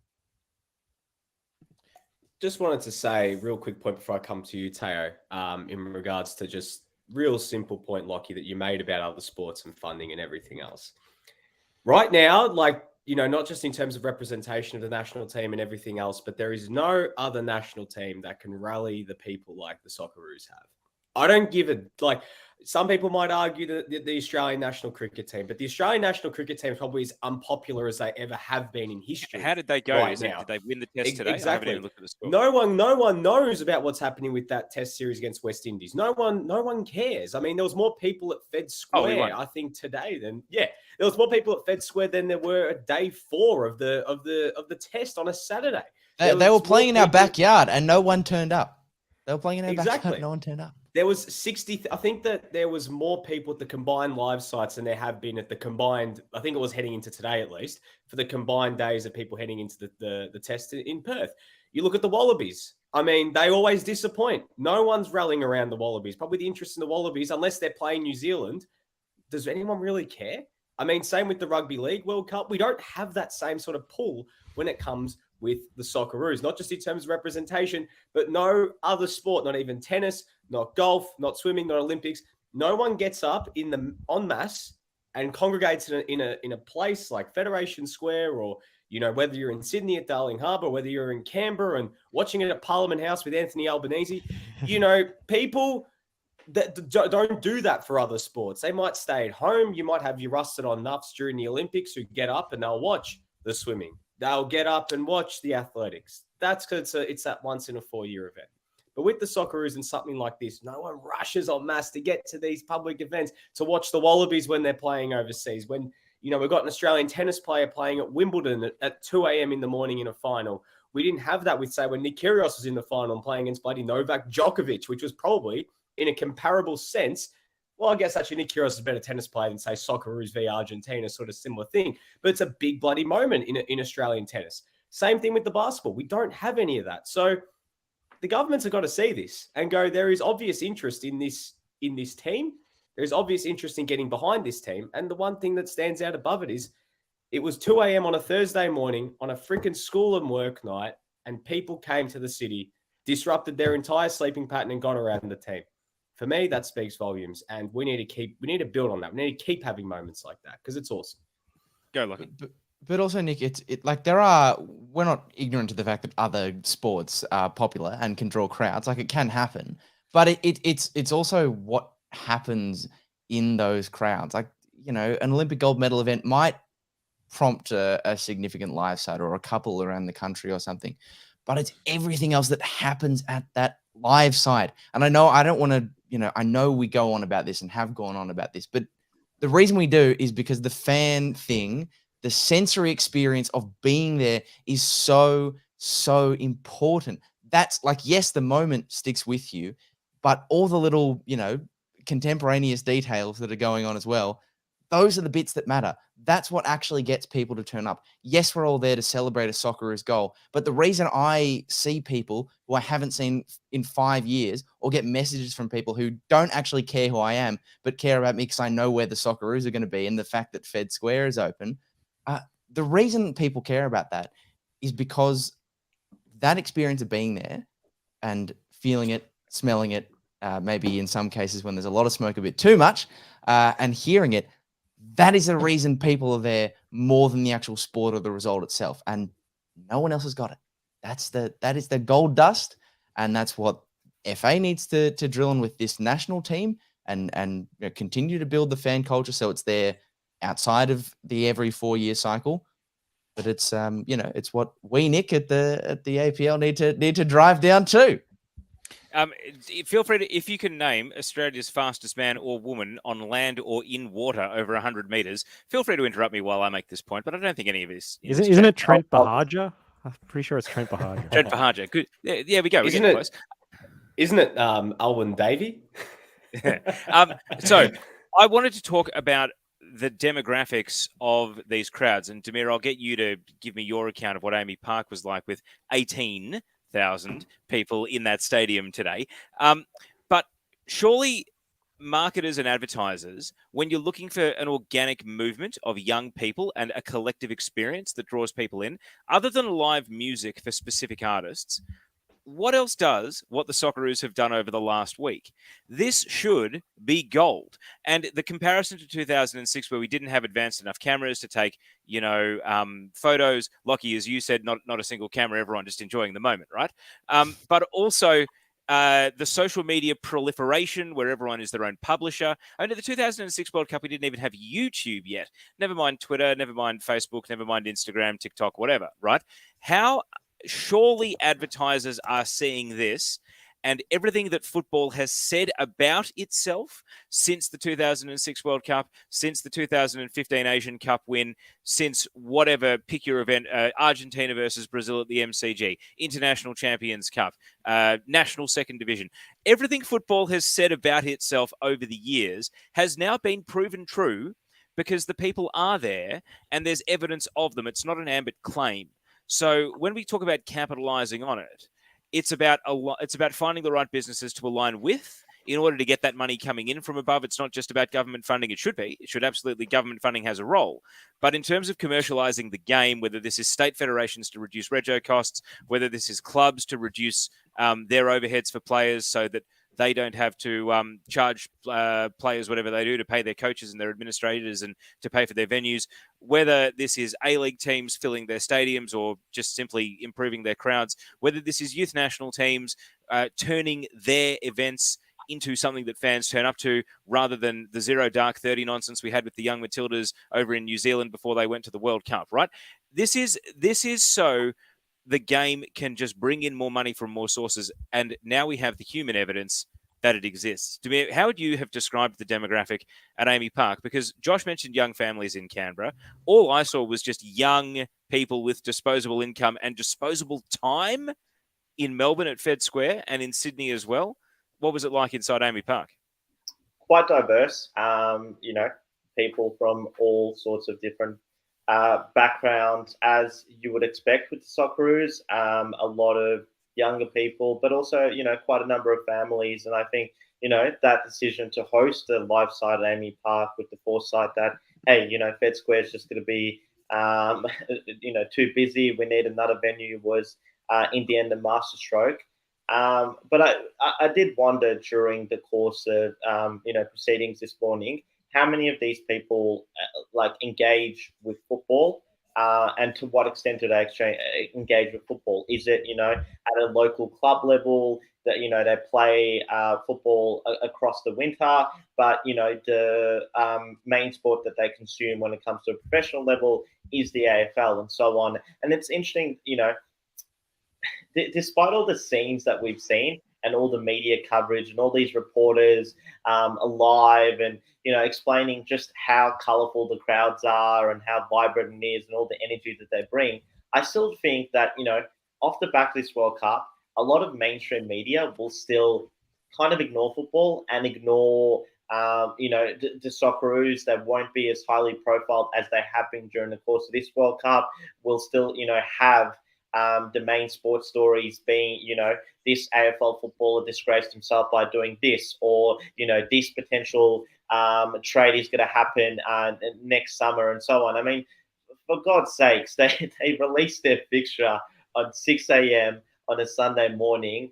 It just tells you, the contempt, I guess, that some rival codes, particularly the AFL, have football in this country. But it also shows you, I guess, the fear and, can give football a lot going forward in relation to, hey, guys, we are still, in many ways, the sleeping giant. We've woken somewhat during the course of this period. How can we ensure that this is, as close to a 12-month event? And, the start of a national second division is going to be pivotal in that. But I also think, some of the factors that Lockie touched upon previously, making football more accessible, more affordable, is going to, create its own benefits. I think it, goes without saying. But I also think, when you look at the Socceroos in comparison to those other national teams as well, the diversity that's reflected on the field is also reflected in the stands. And I also think, compare it to 2006. When you look at the 2006 squad, you look at the backgrounds of those players, it's primarily Anglo-Celtic, Italian, Croatian. You look at this team, it's more diverse. And I think, in years to come, it'll even become more and more diverse. So I think, that this is a national team that's representative of all of us. But the big question lies, how do we, pull through the mainstream and really have football as a talking point, not just every 4 years, or not whenever there's a big game on and whatnot, or, Manchester United is touring here. How do we ensure that we do this on, 9 to 10 or even 12 months of the year? Yeah, I mean, like the Socceroos are always going to be the pinnacle, and the World Cup is always going to be the pinnacle in terms of generating interest and excitement. And the sort of style of play we saw, this sort of back against the wall, Australia versus everybody stuff, is compelling in its own way when we are the underdogs. But in order to get people invested in the national team and therefore the interest to sort of trickle down to the club game and the A-League and so forth over the course of the year, I think it needs to be, we need to give people a reason to wake up at 3 a.m. to watch a qualifier against Vietnam, and not just because, they're professionally obligated to, or, they're just such a rusted on diehard that they're going to accept anything that's served up, I suppose. Josh, we needed people to have a reason to watch the Joeys other than we were all promoting that you were commentating and wanted to send you and wanted to send you to the moon. I mean, that's when I talk about youth national teams, I feel like that's a great untapped opportunity there that we don't do enough with, because it's almost like we're waiting for them to go to these junior World Cups, but inevitably they get knocked out in the Asian Cups and they don't go. So we need to make more of the journey rather than simply the destination. And waking up to watch an Asian qualifier involving the Socceroos with the Socceroos being favourites to win and having the majority of possession needs to not be the most harrowing experience of any of our lives. It needs to be exciting to watch the team. It needs to be a style of football that is versatile, that we can hunker down if we need to against the giants of world football and, put our backs against the wall and do what we did against Argentina today. But then when they're giving Aaron Moy, 2 minutes of time to put his feet up on the ball at times and not pressing, we need to know what to do with it. When we're playing against these smaller nations, these middle nations where we have to take the initiative, we need to have a plan in possession, and we need to be able to entertain people. But that also comes back to how, sorry to repeat this, the way the team talks about itself. It can't be, I want the Socceroos to play like Liverpool and these might be the greatest Socceroos ever. It has to be figureheads, primarily the senior coach, that talk about the team in a way that engages the media, to distribute talking points that engage the football people, the ones who are going to get up at 3 a.m. and then they're going to talk about it and then they're going to indoctrinate others. If we're rolling our eyes as the diehards, who are we recruiting to get up at 3 a.m? If the team's not doing the work on us, then who are we doing the work on ourselves? It's a vicious cycle. The messaging needs to change at the top of the team. I totally agree. And I'm happy to get into us against the world, Australia against the world when it comes to that, when it comes to the 4-year cycle. And those sorts of talking points also play really well with the international media. Like the amount, I've done a few little appearances here and there, and the amount of times people have brought up the boxing kangaroos and the Aussie DNA, they love that jingoistic stuff abroad. It plays really well with they're foreign not market. the ones, With the they're not the ones that watch or attend our games. We are. Exactly. So we can't be rolling that around 12 months a year. I'm saying we need to build on what we've achieved here, but the team needs to be a bit more versatile and a little bit more expansive in those, 3.5 years out of the 4-year cycle where we're not playing against the world's best. And let's be real as well, guys. Like, we're going to be going into this Asian Cup now probably as a very strong favourite after what we've done at the World Cup, just by pure, looking at, all right, we're one of the 3 Asian teams to progress. I think that a lot of people, you're shaking your head, but we're one of the teams that qualified for the Asian Cup. Out of 24 teams that are made it, we're one of the 5. So teams that are immediately going to look at us and go, you know what, of course they're going to be a favourite. They're one of the heavyweights in Asia. But that's also how we should be looking at ourselves. Wait, so does that help us sustain the us versus them mentality? We've got a target on our back. We're one of the favourites. Everyone's trying to take us down. This is how we win. Maybe us versus them, but we don't have to play the whole underdog story. We have to actually portray ourselves as a favorite and actually go in there and actually look at it and go, we need to actually go and get this done. End of the day, we didn't win the Asian Cup that long ago. It was only 8 years ago. It's not like we won it, 20 years ago or even longer.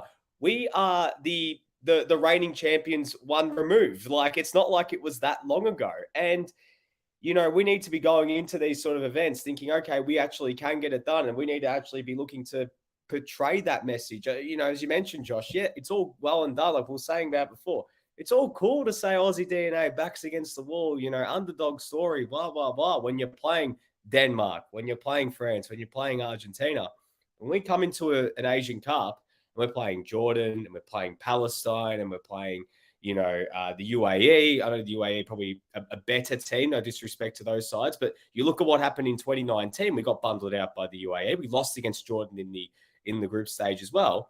Can't be coming in with that sort of messaging. We're expected, and we should be expecting to do that. We should be demanding that of our national team. Our expectation should be of our national team to go out and win the bloody Asian Cup, for God's sake. And I don't think that is a very unrealistic expectation either. So when we do play those teams, as you mentioned, Josh, there needs to be some sort of impetus to actually go for it. So I know we're kind of going full circle in terms of what we were talking about with the Socceroos stuff. But before we completely move on, I mean, we are now getting to a bit of an interesting point because it is obviously the start of a new cycle. We're a year and a bit away from the Asian Cup.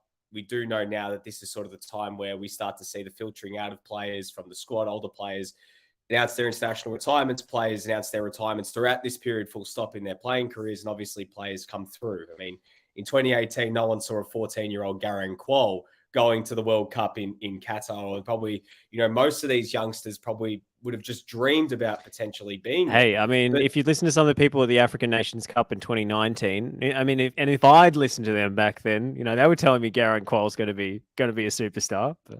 Yeah, sure. But what I'm saying is, back then, I think playing at the World Cup and having an opportunity to score in a game like that would have been okay, cool, we'll believe the hype. But obviously, at the same time, we want to see it first. We actually want to, ahead of all these other youngsters that at that time probably saying we're going to be in the squad. It was very far-fetched. But we're heading into this period. There are a lot of guys pushing for selection. We know there's going to be a sort of a push over the next little bit to get some fresh blood in. Going into this next cycle, let's go around the room. Who do we want to see start to really push their case? Which are some of the players we want to see get an opportunity in this period? Because obviously it's good to cast the net far and wide, get as many players in, get as many opportunities for these guys as well. But who can you see? First of all, who do you want to see? But who can you also see potentially making that leap into the Socceroos squad over the next little bit? Damir, I'll start with you. It's a good question because looking at the Socceroos squad now, my tendency would be to reward a lot of these players, even some of the more senior members of the squad, with, an Asian Cup in 12 months' time that the Socceroos, should be going out there to, potentially win. So when you look at the likes of, whether it's Bailey Bright, Aaron Moy, Mitch Duke, Aziz Beach, players that are on the wrong side of 30, I'd still keep him in for that period. But like the players that we want to see going forward. I mean, we saw some at this World Cup. Whether it's Qual, whether it's Keanu Bacchus, whether it's Nathaniel Atkinson and Kai Rolls. But I think going forward, maybe some of the players that who missed out. The Jenny John Rose, the Connor Metcalfs, the Daniel Azanis are going to be players to potentially call up to watch, how their career progresses over the course of the next few years.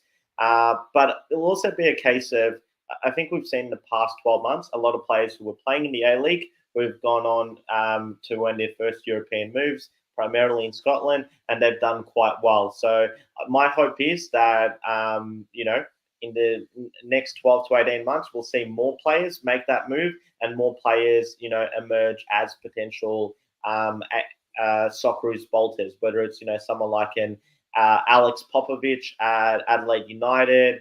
And my mind, I haven't slept quite a lot, so I'm blanking on quite a number of other A-League players. But also, the Viva word as well might also be brought up in Volpato, and whether there's a future for him in the Australian national team in the years to come.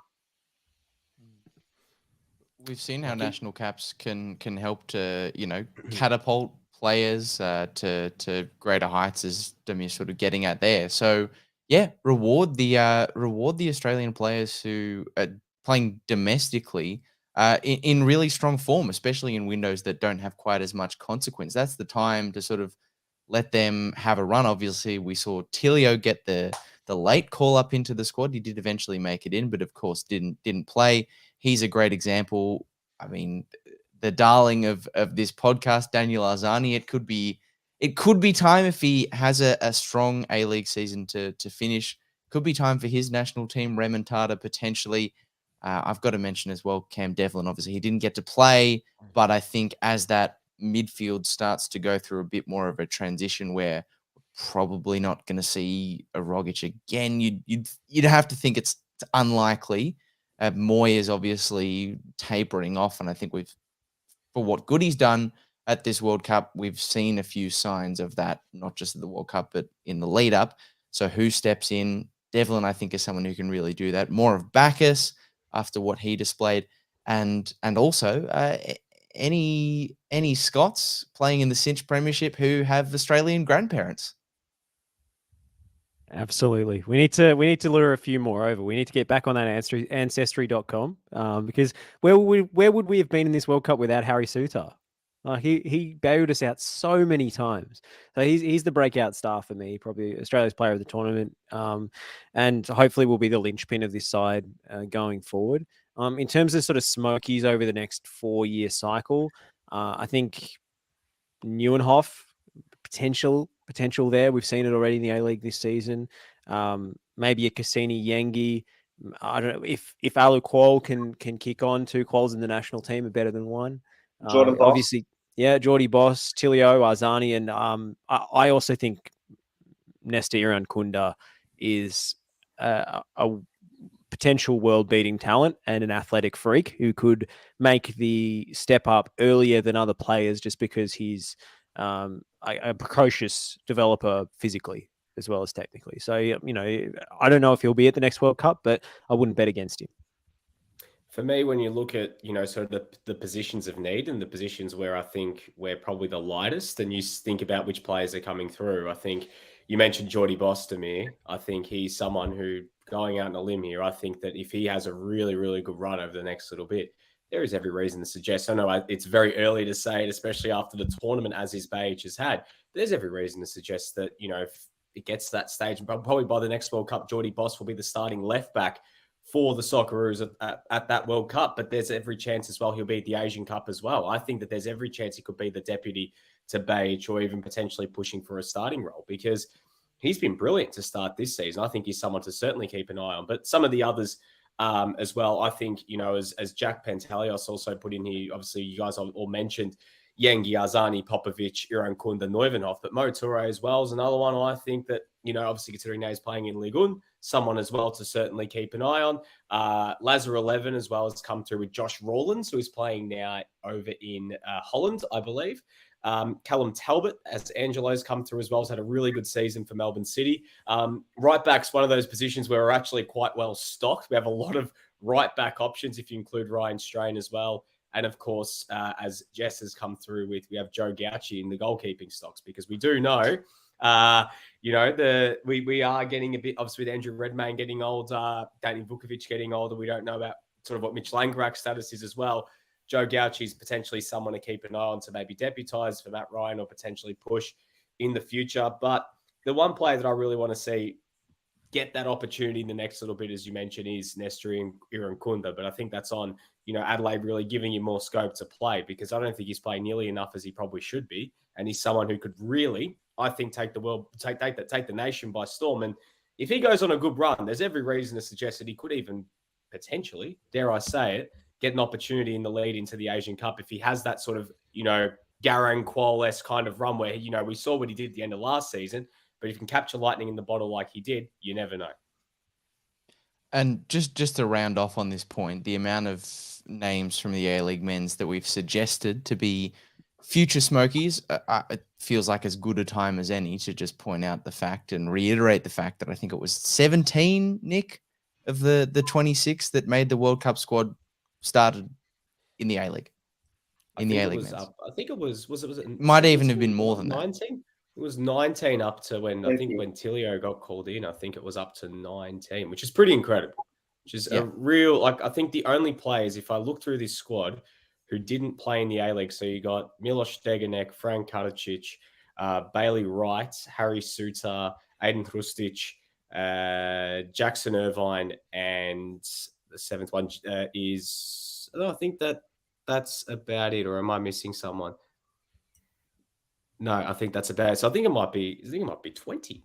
Or if I was not, honestly, I'm also sleep deprived. My maths is all a bit all over the place. So yeah, nonetheless, it's a stunning endorsement for the league to see that we've got, a good plethora of players coming through from our own backyard. But the other one as well, you mentioned the V word with Volpato, but there's the other one as well, Alessandro Cercati, who I think is someone in terms of our centre back stocks, who I think if he has continues to play well for Parma and over in Italy, who could potentially push in and make a bit of a splash and potentially find himself right in amongst it. But guys, before we move on to A-League Women's, let's wrap up sort of the World Cup sort of side of things. Obviously, the Dutch won this morning, a 3-1 win against the USA.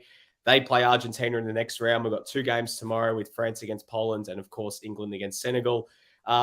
Let's get some quick fire tips as well. Heading into tomorrow morning, obviously, we've seen France close it in the I still want to hear Damir's Serbia lament. We didn't do a pod. We've let him off the hook. Spoken to me about that. Yeah, so Damir, that should probably be its own bonus yeah, pod. That's a bottle episode right there. One-man soliloquy. What's Serbian for State of the Nation address?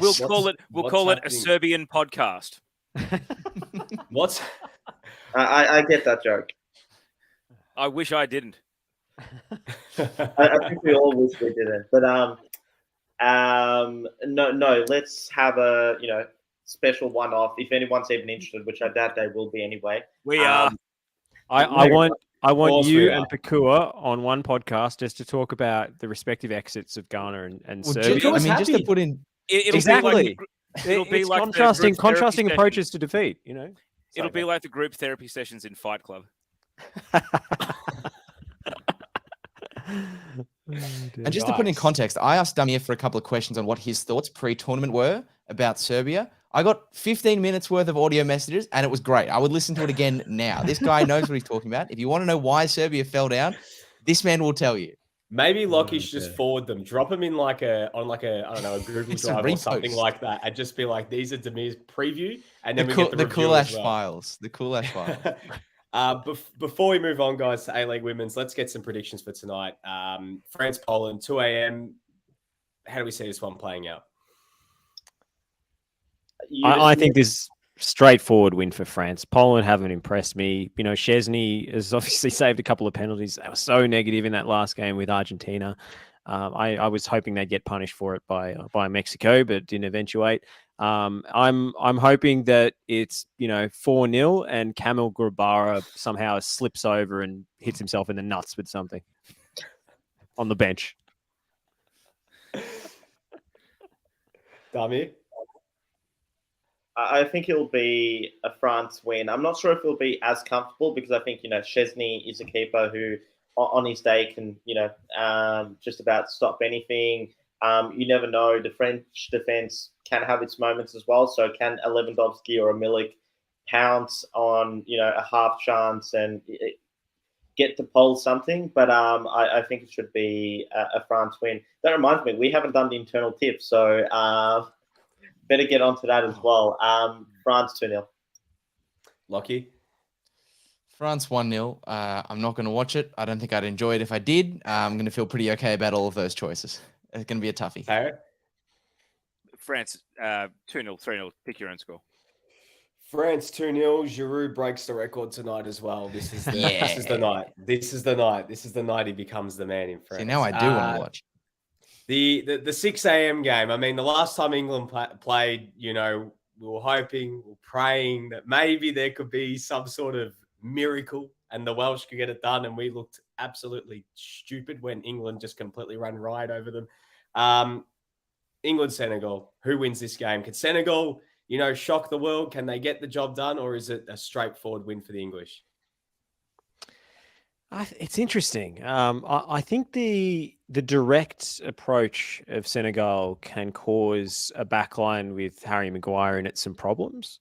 I think they were very impressive against Ecuador in that respect. I wasn't expecting them to be as potent as they were up front, but they're going to be missing Idrissa Gueye through a yellow card suspension, if I'm not mistaken, and I think that's a real body blow for their midfield and their ability to stop England from playing. So I'm going to go with 3-1 England. Dami? And also, Czech Kouyaté, I believe, is missing through injury as well, which, is compounded by the fact that they're already missing Sadio Mane. So I'm still going to go for Senegal to score, but it'll be a 2-1 England win. And I do wonder, whether this will be the game in which Harry Kane, the Golden Boot winner from 2018, gets his first goal of the tournament, or whether England might have a potential new Golden Boot winner in Marcus Rashford, who will add to his tally. Lockie? Through gritted teeth, I say England 2, Senegal 1 after extra time. I think the defense of Senegal will make it hard for England to have any joy, but as the game goes on, people tire, the lines get stretched. I think they'll have just enough attacking quality, which, as we know, Senegal are missing quite a few of their most important pieces in that regard. Tayo? England on penalties, 1-1 draw. Oof. Wow. Repeat of the Colombia game? More or less, yeah. Yeah. They'll be the better team and find a way to get it to penalties. Head says England 1-0. Heart says Senegal 2-1. But I'm going to go with the head on this one. So England 1-0. But yeah, I hope that's as far as it goes. But anyways, that wraps up, obviously, the first portion of the show. Over 100 minutes on the World Cup stuff. So you missed any of it at home. Catch up on the podcast a little bit later on. But Damir, I believe it's where we're saying farewell to you. Thank you very much for jumping on and for all your World Cup expertise. I'm sure we'll chat to you again throughout the rest of the tournament. Thanks and success, guys. I'm going to sign off as well, gents. Thank you very much for having me for this quick cameo, and Forza A-Liga Femenina. I'm looking forward to hearing the rest of it tomorrow. Thank you very much, Josh. Josh Parrish, obviously joining us live from the capital. But now it's time to move into our A-League women's portion of the show. And we're joined here today by Taryn Hedo, and as well, first appearance on TNC, Grace Gill joining us as well. Very excited to have you on board, guys. Welcome aboard. I've only been waiting 18 months for this invitation, guys. So cheers for the call up. It's great to be here. That's a nice change of pace from Taryn, who finds out 10 minutes before the show that she's supposed to come on. Very true. Very true. Well, guys, let's get right into it. I mean, today, unbelievable game over in Adelaide. Teo, you called this one. Western United coming from behind, continuing their perfect start, a 2-1 win with 2 goals in second half stoppage time. Immediate thoughts and reflections after that one. I mean, on our website over at Keep Up, your quote is the main lead. Yeah, who thought that was possible? So I wanted to ask, I know, Grace, you were watching, and I wanted to ask Taryn, who deserved to win this game? Because I'm torn. Who was a draw even a fair result given the quality of chances Adelaide missed when the game was 0-0 and when they were 1-0 up, only to be caught twice in stoppage time. In the end, Western had more shots, 4 on target to 1. And yet I walk away thinking the quality of chances Adelaide created means that they should have won this game. So I have to confess, I was on a plane for the majority of this game, and despite Qantas Wi-Fi claiming that you can stream when you're in the air, you cannot stream when you are in the air. So I did miss a broad chunk of it. I mean, my main impression of this game, we've been spending a lot of the last few weeks talking about Aussie DNA. Well, what about Western DNA? Because after what happened in the first 10 minutes, obviously that injury to Papadopoulos, who I think kind of overshadowed a lot of the game, to come back and win in the way they did. We know that they've got the talent, and I guess the question marks was the players who had not played in the league before or the players who were inexperienced. That's pretty impressive. But obviously, yes, having been on a plane, I can't really comment on the nuances of how the actual game went. Yeah, I felt as though in balance of the game, I thought Adelaide were going to come away with it. I thought they, to your point, Taya, had the better of the chances and just couldn't find that clinical finish in the final third. But yeah, that injury earlier on in the game to Stacey Papadopoulos, it was really gut-wrenching. Like, it was one of those ones that you see happen, and the sort of camera stayed on her for a couple of moments, and Taya, I thought you handled that really well and sort of managing that footage. But I've recently heard as well that and they've just posted as well on their Twitter that she's been released from hospital for following some scans. So she's okay, which is the very best news. But I think that did shake both teams for a while, and there was that really unsettled feeling to the match for a little bit. And then once that sort of settled back in, I don't know, I did feel like Adelaide just had the edge. But yeah, in the, 92nd and 97th minute for those 2 goals for Western United. So it was a pretty emphatic finish to get the result. What went wrong for Adelaide? Because the immediate aftermath for myself and Catherine Cannulli and the producers after we finished on air was the goals were almost identical in how they were conceded. One was a long throw, cleared from the edge of the 6-yard box, strike from the top of the area, deflects in, and then corner, cleared from the edge of the 6-yard box. A little back and forth, I think with a second block shot, and then just a roundhouse volley in from the top of the area again. Was this an Adelaide defensive failure? Was this fatigue? I mean, it was a hot day. Is this a freak result? Because, again, one of the reasons I can't grasp who deserved to win the game is because the 2 goals were almost identical in how they were conceded, Grace. Yeah, I think there were a couple of moments, I'd say, from both teams, not just in those goals specifically, where defensively they were allowing the other team just too much space on the ball at the top of the 18-yard box, and whether that was due to heat or fatigue, but just those lapses and those defensive lapses, just that couple of steps off the pace in terms of putting pressure immediately on the ball. And if those defensive moments are tighter and you can touch your opponent, then suddenly that shot doesn't get away. So really, really easily fixed, but also just, yeah, whether it's a mental checkout for a couple of moments, fatigue, a hot afternoon, it could be any number of those things. But I also think they're really easily managed and fixed in the way of looking at how you turn that kind of result around.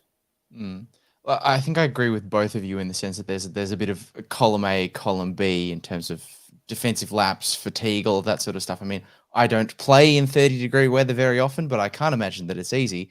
But maybe there is also an element of perhaps not enough homework being done, perhaps not on Western, but on Calder, because Taryn, as someone who's followed this side through, or Mark Torcaso's brand, I guess, through the NPLW Victoria. I mean, that Emma Rober's goal, if you watched Calder United play last season, you've seen that goal a handful of times before. They've got that ability to take their chances, even when the situation or the game state or the flow of chances, as was the case in this game, doesn't necessarily favor them. But they do quite often, Taryn, get those chances on the edge of the box and are able to bang them away. So I really think that's an area of the park with the team of technicians that they've got, good ball striking ability from a lot of different players in the 11.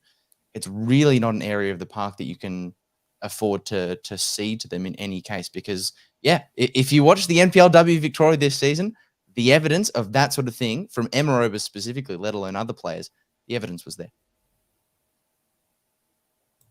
Yeah, absolutely. I think Robers scored a very similar goal, I think, in a very similar circumstance. I can't Against exactly Heidelberg, recall. and I think it was Possibly. a Venn perhaps towards the end of the season. Yeah. There was an unbeaten streak on the line. But yeah, it's been a feature of Calder, and is obviously going to be a feature of a Mark Tokaso side going forward. So I wanted to follow this. In our preseason chat, Taryn, you suggested that there was a Victorian bias towards Calder United and Western United, and I argued that we were simply informed because we watched them. So after 3 games, my question for you is, were we informed or biased? And Grace, I wanted to ask you, when you heard that, did you think these Victorian nuffs, they're all just navel gazing at their own NPL? They think they're so great south of the border, or were we onto something? But Taryn, you go first. To be clear, this was after I myself had said that I thought they would do pretty well this season. It was not a criticism. It was merely a concession that maybe I didn't see them winning their first 3, that's for sure. So, well, yes. I mean, I think, it's not just the fact that they've won their first 3. They've won it against Victory, the Knicks, and Adelaide. I mean, that's, with no disrespect to the Knicks, that's 2 out of 3 who you would expect maybe preseason to be in the top 4, and they've come out and beat both of them, which, yeah, I mean, Forza Victorian NPL. What more can you say after that? I just want to put something to everyone here on the panel, because I mean, there was obviously in our preview pod before the season, there were kind of mixed sort of predictions into where we saw Western United finishing this season, some a little bit more bullish than others. But is this just a case of sort of an early season sort of run of form, excitement, they're the great unknown, they're capitalizing on it? Or is there actually something here that these guys could actually, be like, these guys could actually potentially really shock everyone and maybe go deep this year, and maybe, who knows, maybe beyond just the top 4 finish? Grace, Taryn, what are your thoughts? Yeah, I think for Western United, I'd agree that I didn't expect them to have the flying start that they have had. So I've been really pleasantly surprised by that.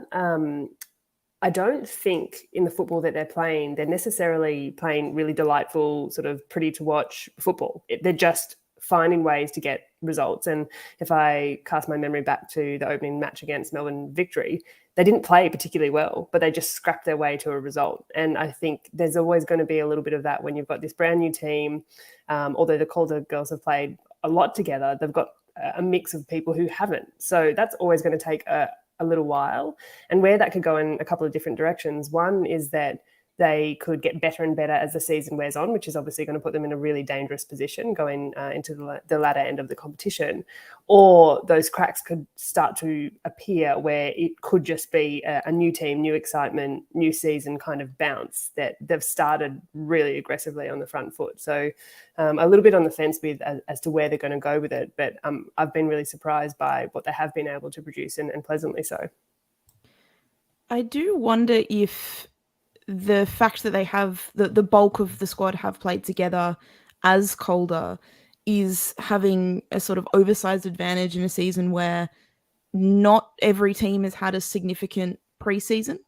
And I wonder if that, like this season in particular with the extended season, that makes a bigger difference. Obviously, there's no way of knowing that for sure. It's very easy to say that after they've come out with 3 wins, but I think it is something to take into consideration. We knew that in this league, continuity is something that's really important, and teams that have continuity over a number of seasons, plus a few X Factor players, do tend to do well. And that's sort of what Western United have done. But I do wonder if this season in particular, it is having an outsized impact on their start. One question I wanted to ask about Adelaide, the defeated team, because they did get close to winning this game and could have been out of sight instead of the comeback. Not so much about the missed chances, because, Amelia Murray will go away and work on timing her run for the tap-in.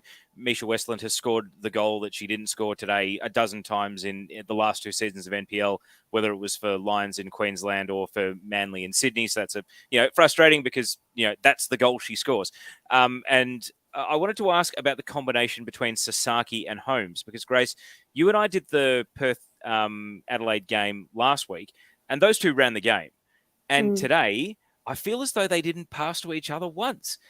Was that just Western coming with a game plan, or is this the heat, the conditions, or is it that Adelaide is still kind of working out what their best midfield combination is? Emily Condon, Dylan Holmes, Nanako Sasaki, because that midfield is why I picked them to win the Premier's Plate, because if one of them leaves the game and is subbed off, Mindy Barbieri is there to come on.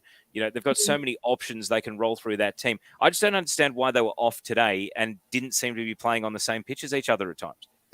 Yeah, I think that's probably a well-managed tactic by Mark Picasso. And when you look at those two midfields head-to-head, you've got the Taranto twins and Emma Robers, and then you've got those 3 players in Adelaide that you've just mentioned in Sasaki, Holmes and Condon, who together are a really formidable midfield.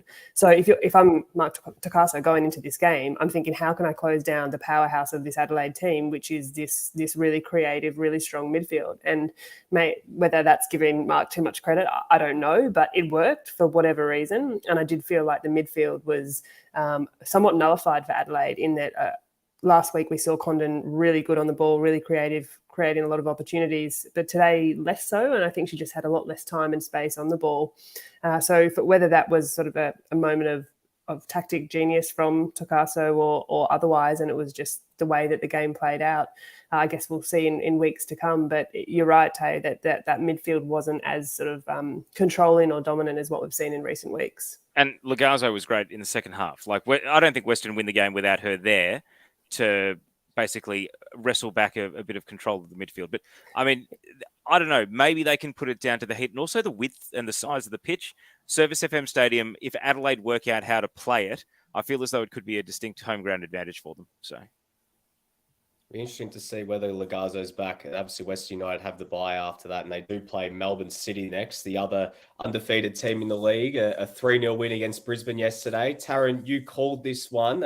City looking pretty good coming off the bye, not showing any rust, any signs of, potentially that hindering some early season momentum. What were some of your takeaways from that game?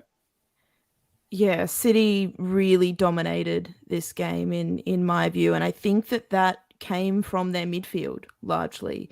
Melbourne City named Leah Davidson as their player of the match, and I think that's pretty deserved. It's pretty difficult to argue. She is one of these players, I think, who can be quite underrated. Any good defensive midfielder kind of does fly under the radar a little bit, or hard tackling midfielder, I suppose.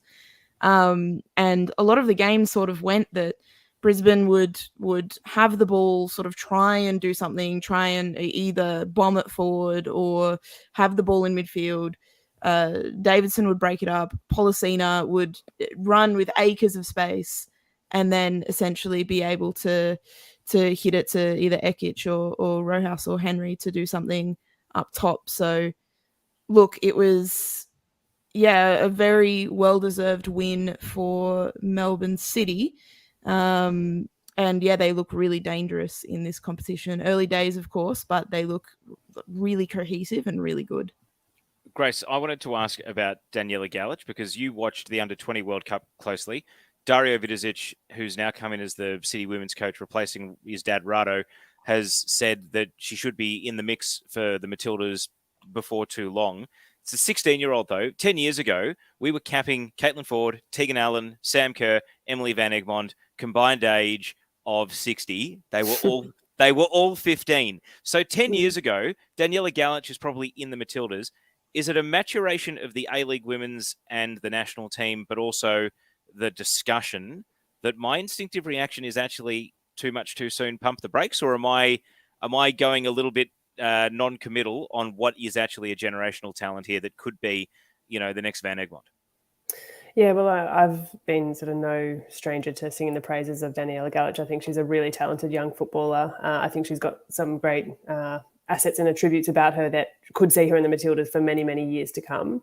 As for if it's sort of too much too soon for a young player, look, I think when you do have a young talent like that, and you put them in an environment when they're around older, more experienced players, again, one of two things is going to happen. They're going to step up to the challenge and their trajectory of growth is going to come through at a rate of knots, or they're going to get a little bit found out given that they're young and they're a bit smaller, they're physically not yet developed.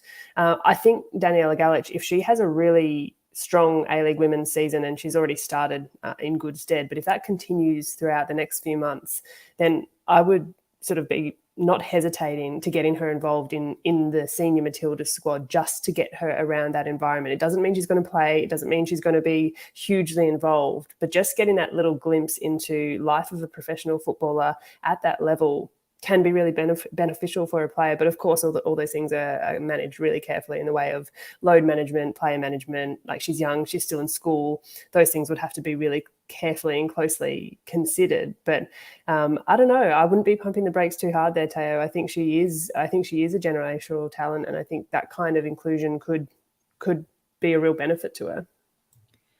A little detail from that game about Daniela Galic. In the first half, there was a number of occasions where she found the ball at her feet in the box. She wasn't able to sort of turn or get a shot off. She looked a little bit hesitant, just wasn't sure when to pull the trigger. Second half came out. It was very obvious that something changed after halftime. She came out within sort of 2 minutes, had a shot outside the area. The second time she did that, it led to the Cote Rojas goal. And I think that speaks to, like, when you're so young, every game that you play is a massive learning experience. And if she's that good at 16, a season of A-League women's under her belt, and that's hope for Australian football that she continues to start and play significant minutes. I mean, yeah, she could well be going to the moon, but of course is young. But it's just an example of those little things. Every one of those experiences are going to add up and create a more complete player. Of course, it's easy to sing the praises of a team after a 3-0 win, and obviously as well a win against Wellington before that as well for City. But how much of this was Melbourne City being really good versus Brisbane having a really off day? Because they did struggle. They didn't look great at all. Taryn, Grace, I guess, what are your thoughts on that? Was it more the case of Melbourne City are world beaters, they were fantastic all game, or was it more the case it was just a really bad day for Brisbane, or maybe somewhere a little bit more in the middle? Probably both. I think Brisbane didn't know. With Melbourne City, you know what you're going to get. Dario said in the press conference leading up to the game, without possession, I suffer. And you know that Melbourne City are going to play in a certain way. That's the Melbourne City brand. They're going to try and. Can A-League men's coaches start saying that, please?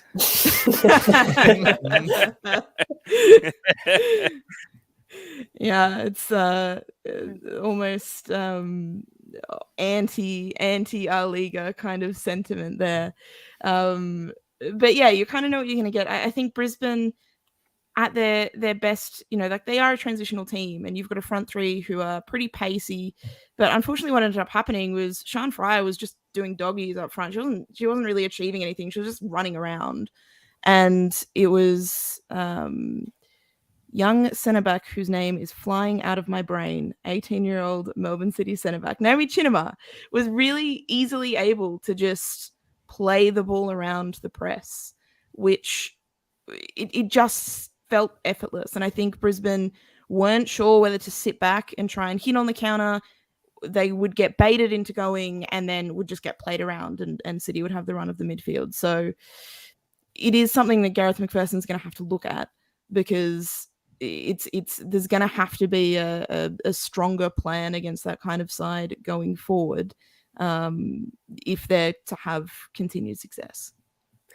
Yeah, I think as well, remembering that in a side like Brisbane, they've got Katrina Gorry to come back into this squad in the coming weeks, and someone who I think has been a little bit quiet in sort of commanding that Brisbane midfield is Ishinoori, who last year was really solid.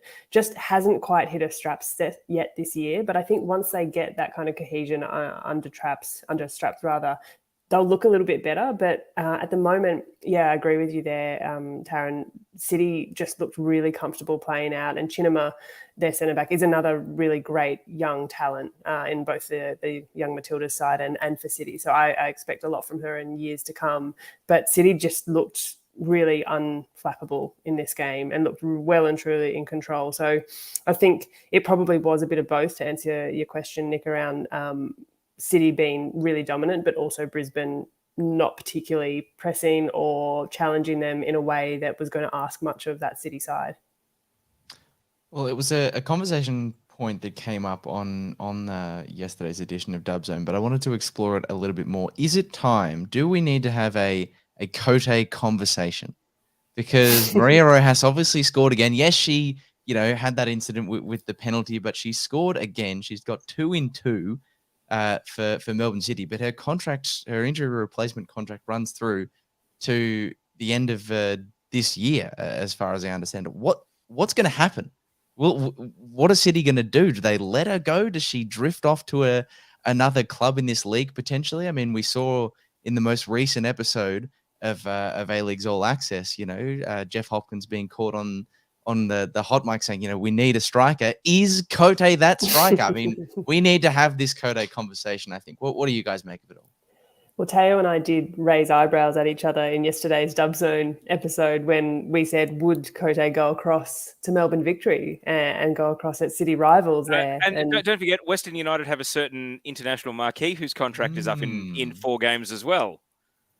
Well, she's a free agent. And I think first of all, if you're City, I'd be looking for a way to try and hold on to her because she's obviously effective and impactful. If that's not possible for whatever reason, just given the form and the good vein of form that we're seeing from Cote Rojas, if you're another club in this competition, you are trying to pick her up at the end of that contract. Because why wouldn't you? Unless there's, limiting personal factors that she's going elsewhere, she's got other plans. Why would you leave that player in that kind of form as a free agent? Yeah, 100%. And a team like Melbourne City brings out the best in a player like Rojas because it allows her to show off what she does best, her technical ability on the ball, her ability to get in behind. Like it would be bonkers if she left as a free agent, but who knows how these contracts and things work. It would be very spicy if she didn't end up at another Melbourne club. Well, but hang on, shouldn't it be spicy already after she basically knocked Melbourne City out of the finals last year? None of them care. True. All's fair in love and war, of course, but yes, it could be a really interesting outcome. No, absolutely. Certainly a storyline to keep an eye on. I mean, if you can find a way to have Hannah Wilkinson, Maria Rojas, and as well a returning Holly Mack as well. I mean, all in the same team. It's hard to fit too many cooks in the kitchen, but if you have that for squad depth in terms of your attack, it's looking bloody damn good going into the second half of the season, right? Another thing we spoke about yesterday on Dub Zone that I think is a really pertinent point is around the form that we're seeing Briley Henry in. And she was a player who last year at Wanderers didn't have a great deal of success. And I sort of posed the question yesterday on Dub Zone that perhaps that was for the fact that she was more or less a standalone Matilda, albeit she'd recently gotten her cap for the Matildas in that Wanderers side. And there was a lot of pressure on her to perform. And she's gone across to this City team, surrounded by Matildas, other internationals, players with a wealth of experience. And she just looks to be a more relaxed player, like her shoulders have dropped, her head's up, and she's looking comfortable on the ball, and she's scored 2 goals in 2 games for City. So I think that's great for her. It's proved a really good move for her as a striker. So that's another part of that City strike force that they've got that's really firing at the moment. Yeah, absolutely. Very exciting times for Melbourne City nonetheless. But same goes now for Sydney FC. Bit of bragging rights. I mean, it was a bit spicy, obviously. The red card for Nat Tobin just before half time, but Remy Simpson scoring the winner. Now you guys still debated cross, shot, end of the day, she'll probably say it was a shot because that's what all strikers would say. But nonetheless, Sydney get the job done even with 10. Probably disappointing for Western Sydney, not going on and kicking on and getting the results. What was I guess your immediate takeaways, Grace and Tara, considering that was your feature game yesterday on Dub Zone. What did you guys take from that? I mean, my takeaway is it more difficult to hit reset in this league than it is to come in totally new? Because you look at the expansion, there's a comment from from Angelo saying, A-Liga Women's have done expansion well, the men's are woeful. There we go. But the expansion, Melbourne City came in and had an unbeaten season and won the championship first campaign. Wellington came in with a team that I believe was 40-1 in their first game and held Western Sydney to a 0-0 draw and only finished last on goal difference. So relative to expectations, actually probably overperformed. And then Western have come in and won their first 3 games. And yet here's Western Sydney Wanderers, new CEO, new director of football, Tom Samani, new head coach, Cat Smith, turned over 50% of the squad. And for 50 minutes against 10 players, they got back into the game, but they still lost. And I don't understand what is left to change at Wanderers to try and turn things around. I mean, I know it's only 2 games in, but it must be so frustrating for their existing fan base to see new teams come in and hit the ground running, and Wanderers are thinking, what is left to change? The name, they've built a totally new training facility as well. Like, their training facilities are the envy of just about every club in the competition. I can't explain it. I just can't explain it. I wish I had an answer for you, Tayo. I'm a bit bemused by it as well. It's so hard to sort of put your finger on what's the cause of that, what's going on there, what else needs to change, what is it? Is it time? Is it give Cat Smith a bit of time? Is it give some of these new girls who, to your point around the turnover in the team, a few more games? I don't know, but I mean, they beat the Thailand national team in a friendly. I heard they beat Canberra 5-0 in a friendly, and they'd had good form. I mean, they've got Adelaide this weekend on Sunday, so it's not part of Dub Zone. It's a Sunday afternoon game at home. But Adelaide won the corresponding fixture 3-0 last season, so it's another tough assignment. And if they're winless through the first 3 games, I believe that'll be 11 or 12 since they last won a game. yeah, look, it's tough going. We spoke a little bit about their defence and sort of some of the frailties they've got there. Obviously, Claire Hunt's come back into the side after a really tumultuous couple of years of injuries. And, I wish her all the best in just having a solid season, because I think she could be a really formidable player if she does so. Coming in next to her former Canberra United teammate in Lauren Keir, and then they've got Matos and Trista Dulu out wide. A player who I thought did really well at the Wanderers last year was the youngster Alexia Apostolakis. She's seen the bench for the last couple of games with the team. So whether or not she'll be able to come in and provide an impact. But another person we spoke about on Dub Zone Taylor was Liv Price, who's also started on the bench for a couple of games. And she's a really solid midfielder, really silky player. But for whatever reason, whether it's performances at training, performances in preseason, she's also struggling to get herself a starting spot in this side. So it might just take a little bit of time and playing around with some different combinations for this team to see results. But to answer your question, I wish I could. No, I wish I could too.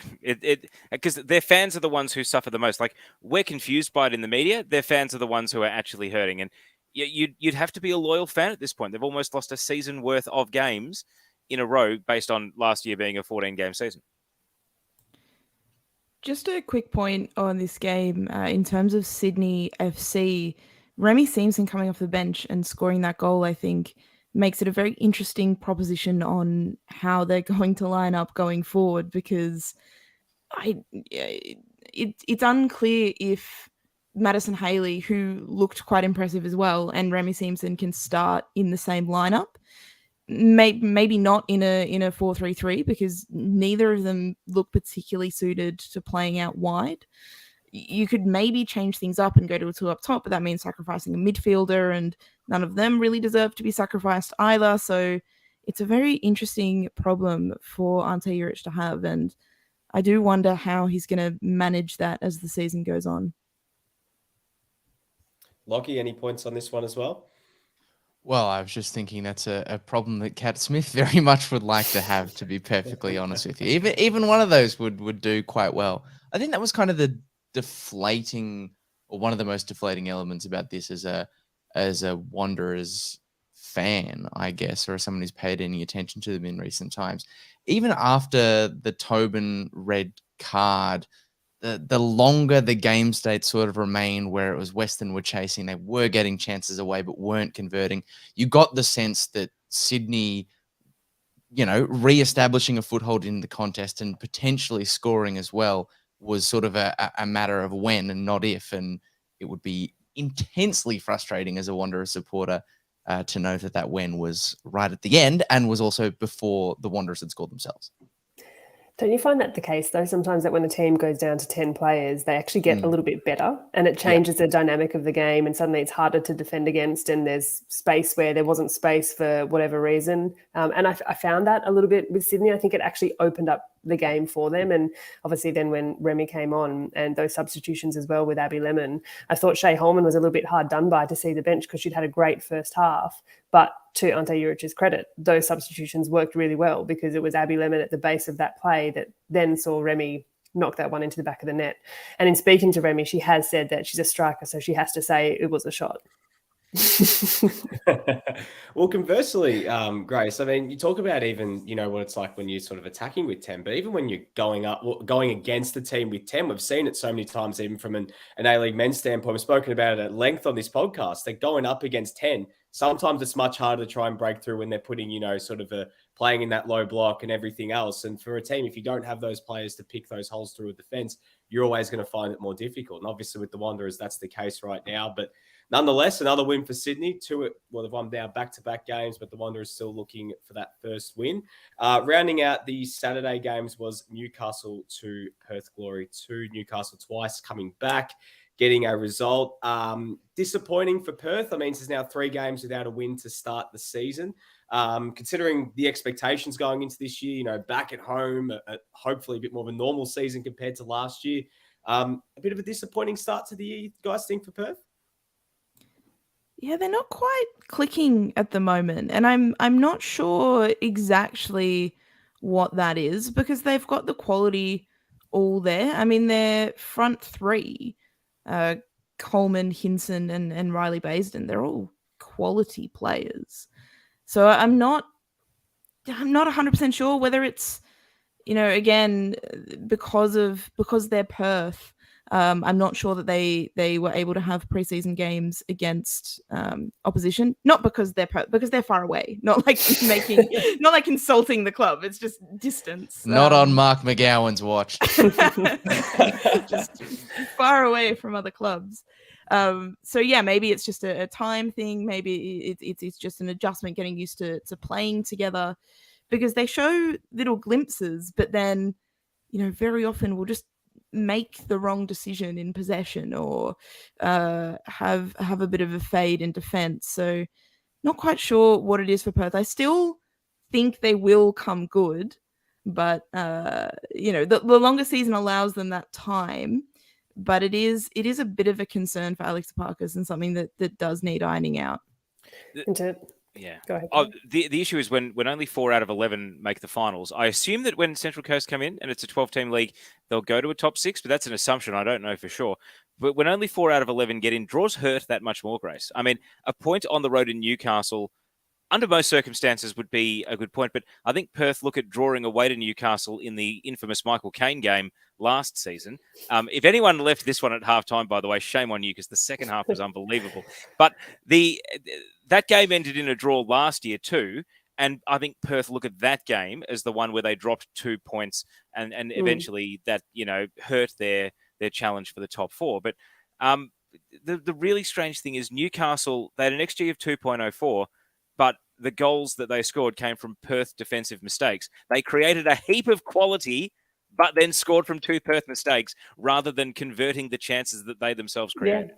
Yeah, and I think, to be fair, that opening goal from Perth, actually came against the run of play, and Newcastle had the run for the opening part of the game. And when Riley Baisden popped up and put that one away late in the first half, absolutely it was against the run of play, and suddenly it breathed a little bit of life into Perth's side. The last 20 minutes of this game for the neutral was such a fun game to watch, and it was just end-to-end stuff. And you could see both Alexa Parkers and Adrian Stenton, they did not, Ash Wilson, did not want to rest on their laurels and just take the 1 point. They wanted all 3 points, and it made it a really, really entertaining game to watch, which was a real joy. And it definitely felt like there was going to be 3 points in it somewhere, but it was just sort of time ran out in the end. As for getting those points, Alex Epakis will be sort of ruin those opportunities, because we know he's a fierce competitor and really strategic in how he goes about these games. And Perth did have opportunities to put it away, but it just was one of those ones in the end that I think a draw was probably fair, but nonetheless, as I said, a really fun game to watch and be part of. It was so exciting that it was like the 83, 84 minute mark. Perth had only made one sub, and their only remaining players on the bench were Fonsong Cam, an attacking midfielder, Sakalis, an attacking midfielder, and Janchevsky, a forward. And he's like, all right, we're going to empty the bench. We're just going to bring on 3 more attackers and go for it. And Newcastle, rather than be intimidated, Newcastle responded to it. And this game was just end to end. It was we attack, you attack, but kind of in a good way, in that both teams, they weren't capitalizing on the other's fatigue or errors. They were constructing their own attacks. All right, we've got the ball back. What can we do? And I guess it's a shame it ended. Neither team deserved to lose in the end, I don't think. But it's also a shame that with the circumstances of the season, a draw leaves Perth with 2 points. Newcastle's on 4. They see other teams winning. They're losing touch with the top 4. They shouldn't be, though. Everyone wants to watch these teams. I think that, Perth were a neutrals pick as a good team to watch coming into the season. I think Pakua in particular in the season preview pod. But Newcastle have entertained us so thoroughly in the first 3 games. And isn't it refreshing from where they were last season on that winless run they were on? Very quickly, speaking of Pakua and the preseason pod and Alex Epakis, Perth did make a tweet in the 3rd minute about Alex Epakis' attire, which is hysterical. Absolutely. That was one of the first things I saw after I got out of commentating my game, and laughed hysterically. It was appreciated. It was much appreciated. Good job. Good job to the Perth social media admin. No, Newcastle have been fantastic. They've shocked me, to be honest. Not just, there's the obvious highlights of Sarah Griffith and Murphy Agnew, but the way that the team has worked together has been really effective. And I've been critical in the past of sort of kick and run really fast and score goals, of that kind of style of play, but the build-up play is really decent. And you're right, Teo, the build-up play in this game was excellent. I worry slightly for them, and I had in my notes, are the Jets going to be this season's Brisbane from last season, where they look really good, they create a lot of XG, but aren't necessarily getting the results? And obviously we'll have to wait and see how that pans out. But they did that away to Brisbane in round 1. I mean, with the benefit of hindsight, that looks like an inexplicable 3 points drop now, because if Newcastle were going away to Brisbane this weekend, you'd tip Newcastle for sure. You would, 100%. So I think now it's, it'll be interesting to see how they kick on from here, because they've got the quality, they're working well, and they've shocked a lot of people, including me. Just quietly, City versus Newcastle next Saturday. Going to be a lot of fun. That could, you guys talking about how the Newcastle women's team now, the box office Jets, box office Jets versus Melbourne City down at Casey Fields. That's going to be a must watch. That's going to be a good game of football. Hey, final game of the weekend was today up in Epping. Victory 1, Wellington 0. Victory's first win of the season. Melina Ayres with the goal. Decent result in the end there for Victory, just to get the monkey off the back, get that important win for them. Obviously, Wellington still without a point to start the season, but I guess thoughts coming out of that one, guys. Well, first of all, I've just taken Melina Ayres out of my fantasy team in lead up to this weekend, and well, I'm full of regrets over here. It was good to see her get on the score sheet, but not as good as it could have been if she was still my starting striker. On the flip side to that, I just want to thank Teo and Nick, because I messaged them during the week. I was like, gee, is it Is it time to dump the position on Ayres? Is she did. done? And I they did told it. me to hold. Hold I did, and thank you very much, guys. I'm very Taylor's appreciative. just salty that I beat him in the first round of fantasy. So. Grace, the reason that you two are on is because I'm a total imposter. I'm 0-3 in the head-to-head league. I don't know where my next win's coming from. That's okay. Now, I have one succinct point to make on this game. Wellington's XG was 0.09, and their combined XG for the season so far is 2 over the 3 games, which isn't terrible, but they created absolutely nothing. And I think the question has to be asked. Yes, there's injuries. Yes, they don't have a midfield at the moment because Grace Wisniewski pulled out injured. They probably had to bring back Izzy Gomez early, but have they actually gone backwards from last year? Or is that unfair until we allow them to bring all these injured pieces back into the team? Because you speak about preseason cohesion, the Calder rolling into Western United. Wellington, a lot of their squad went to the Under-20 World Cup in Costa Rica. Many of them were in New Zealand camp, and that's where Wisniewski got injured, and the Phoenix have suffered for that as a result. Am I too harsh here? Because they've underwhelmed me. Victory didn't have to play well to beat them, and Victory will probably leave that game thinking we've left a nice little boost to our goal difference on the table. Yeah, I think the comparison to last season is that they probably far exceeded expectations in the way that they did begin last season, given brand new team, very young, very unknown entity. And when we look at how they leveled out their season last year, we probably expected them to pick up and get much better with the international inclusions that they've brought in, the Ferns players, some more experienced girls. And I don't think that's been the case. So I don't think it's necessarily a case of them going backwards or getting worse as such. But I do think our expectation of the team is higher given how well they started as a brand new team last year. As for bringing back in sort of injured players, unavailable players, yeah, they have had a few ins and outs. Wisniewski, you've mentioned. Kate Taylor, obviously unavailable too, but hasn't started the season as well as what we saw from her last year individually. I've probably been a little underwhelmed by some of the more experienced girls I've brought in Betsy Hassett and Paige Satchel too, back to her hometown team. So I think if we could see a couple of those players step up, and of course their captain as well in Lily Alfeld hasn't been available to play in goal for them. So I think if we can see a couple of those girls lift their levels of performance, then perhaps they'll improve as the weeks go on. I don't think it's entirely unfair, but I just think it's around our expectations and what we thought we'd expect from them going into the opening games of this season. I've got a question, Taryn and Grace, you can jump in on this. Will Victory sign a dedicated injury replacement for Catherine Zimmerman? Will they sign internationals to fill their empty spots? Because that's something we talked about on the preseason pod, that Victory had spots open. Zimmerman creates another one.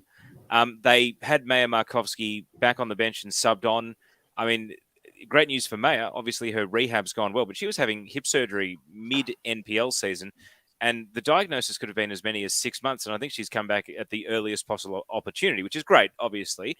But I think there's also an element of Victory need her, and Ava Breedis keeps getting minutes as a 16-year-old, which, again, is a good thing, but it seems as though she's playing maybe a lot more than anyone could have anticipated. Is this because Jeff is just trusting the kids, or do we expect that at some point, Victory, whether it's Jeff, whether it's John Dilitza, whether it's the club apparatus, the scouting network, at some point or another, just like Brooke Hendricks came in and helped them win a title last season, they will have the cavalry arrive at some point?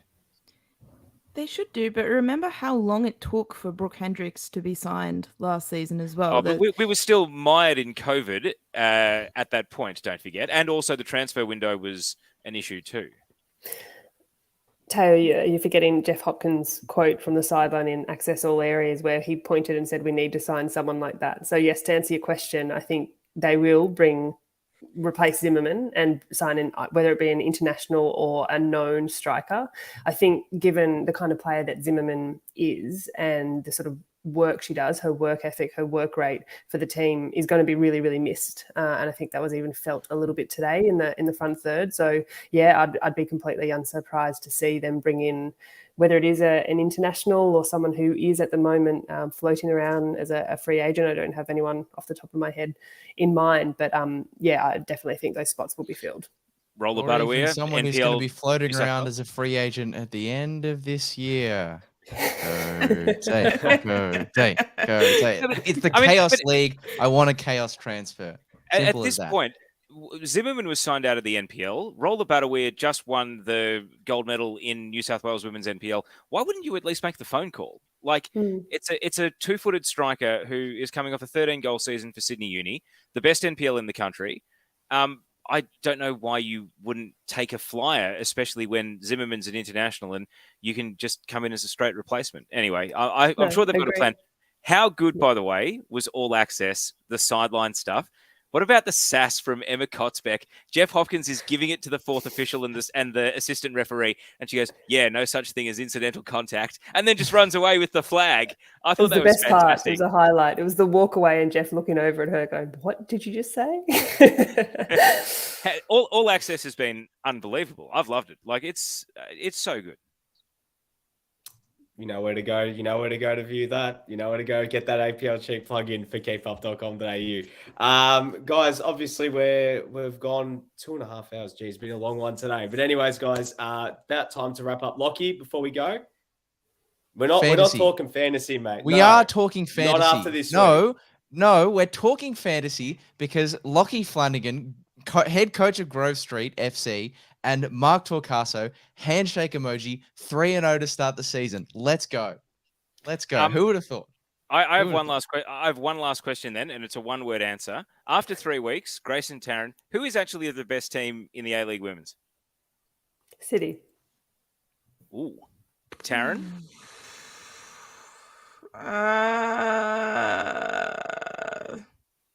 Western United, top of the league after 3 weeks.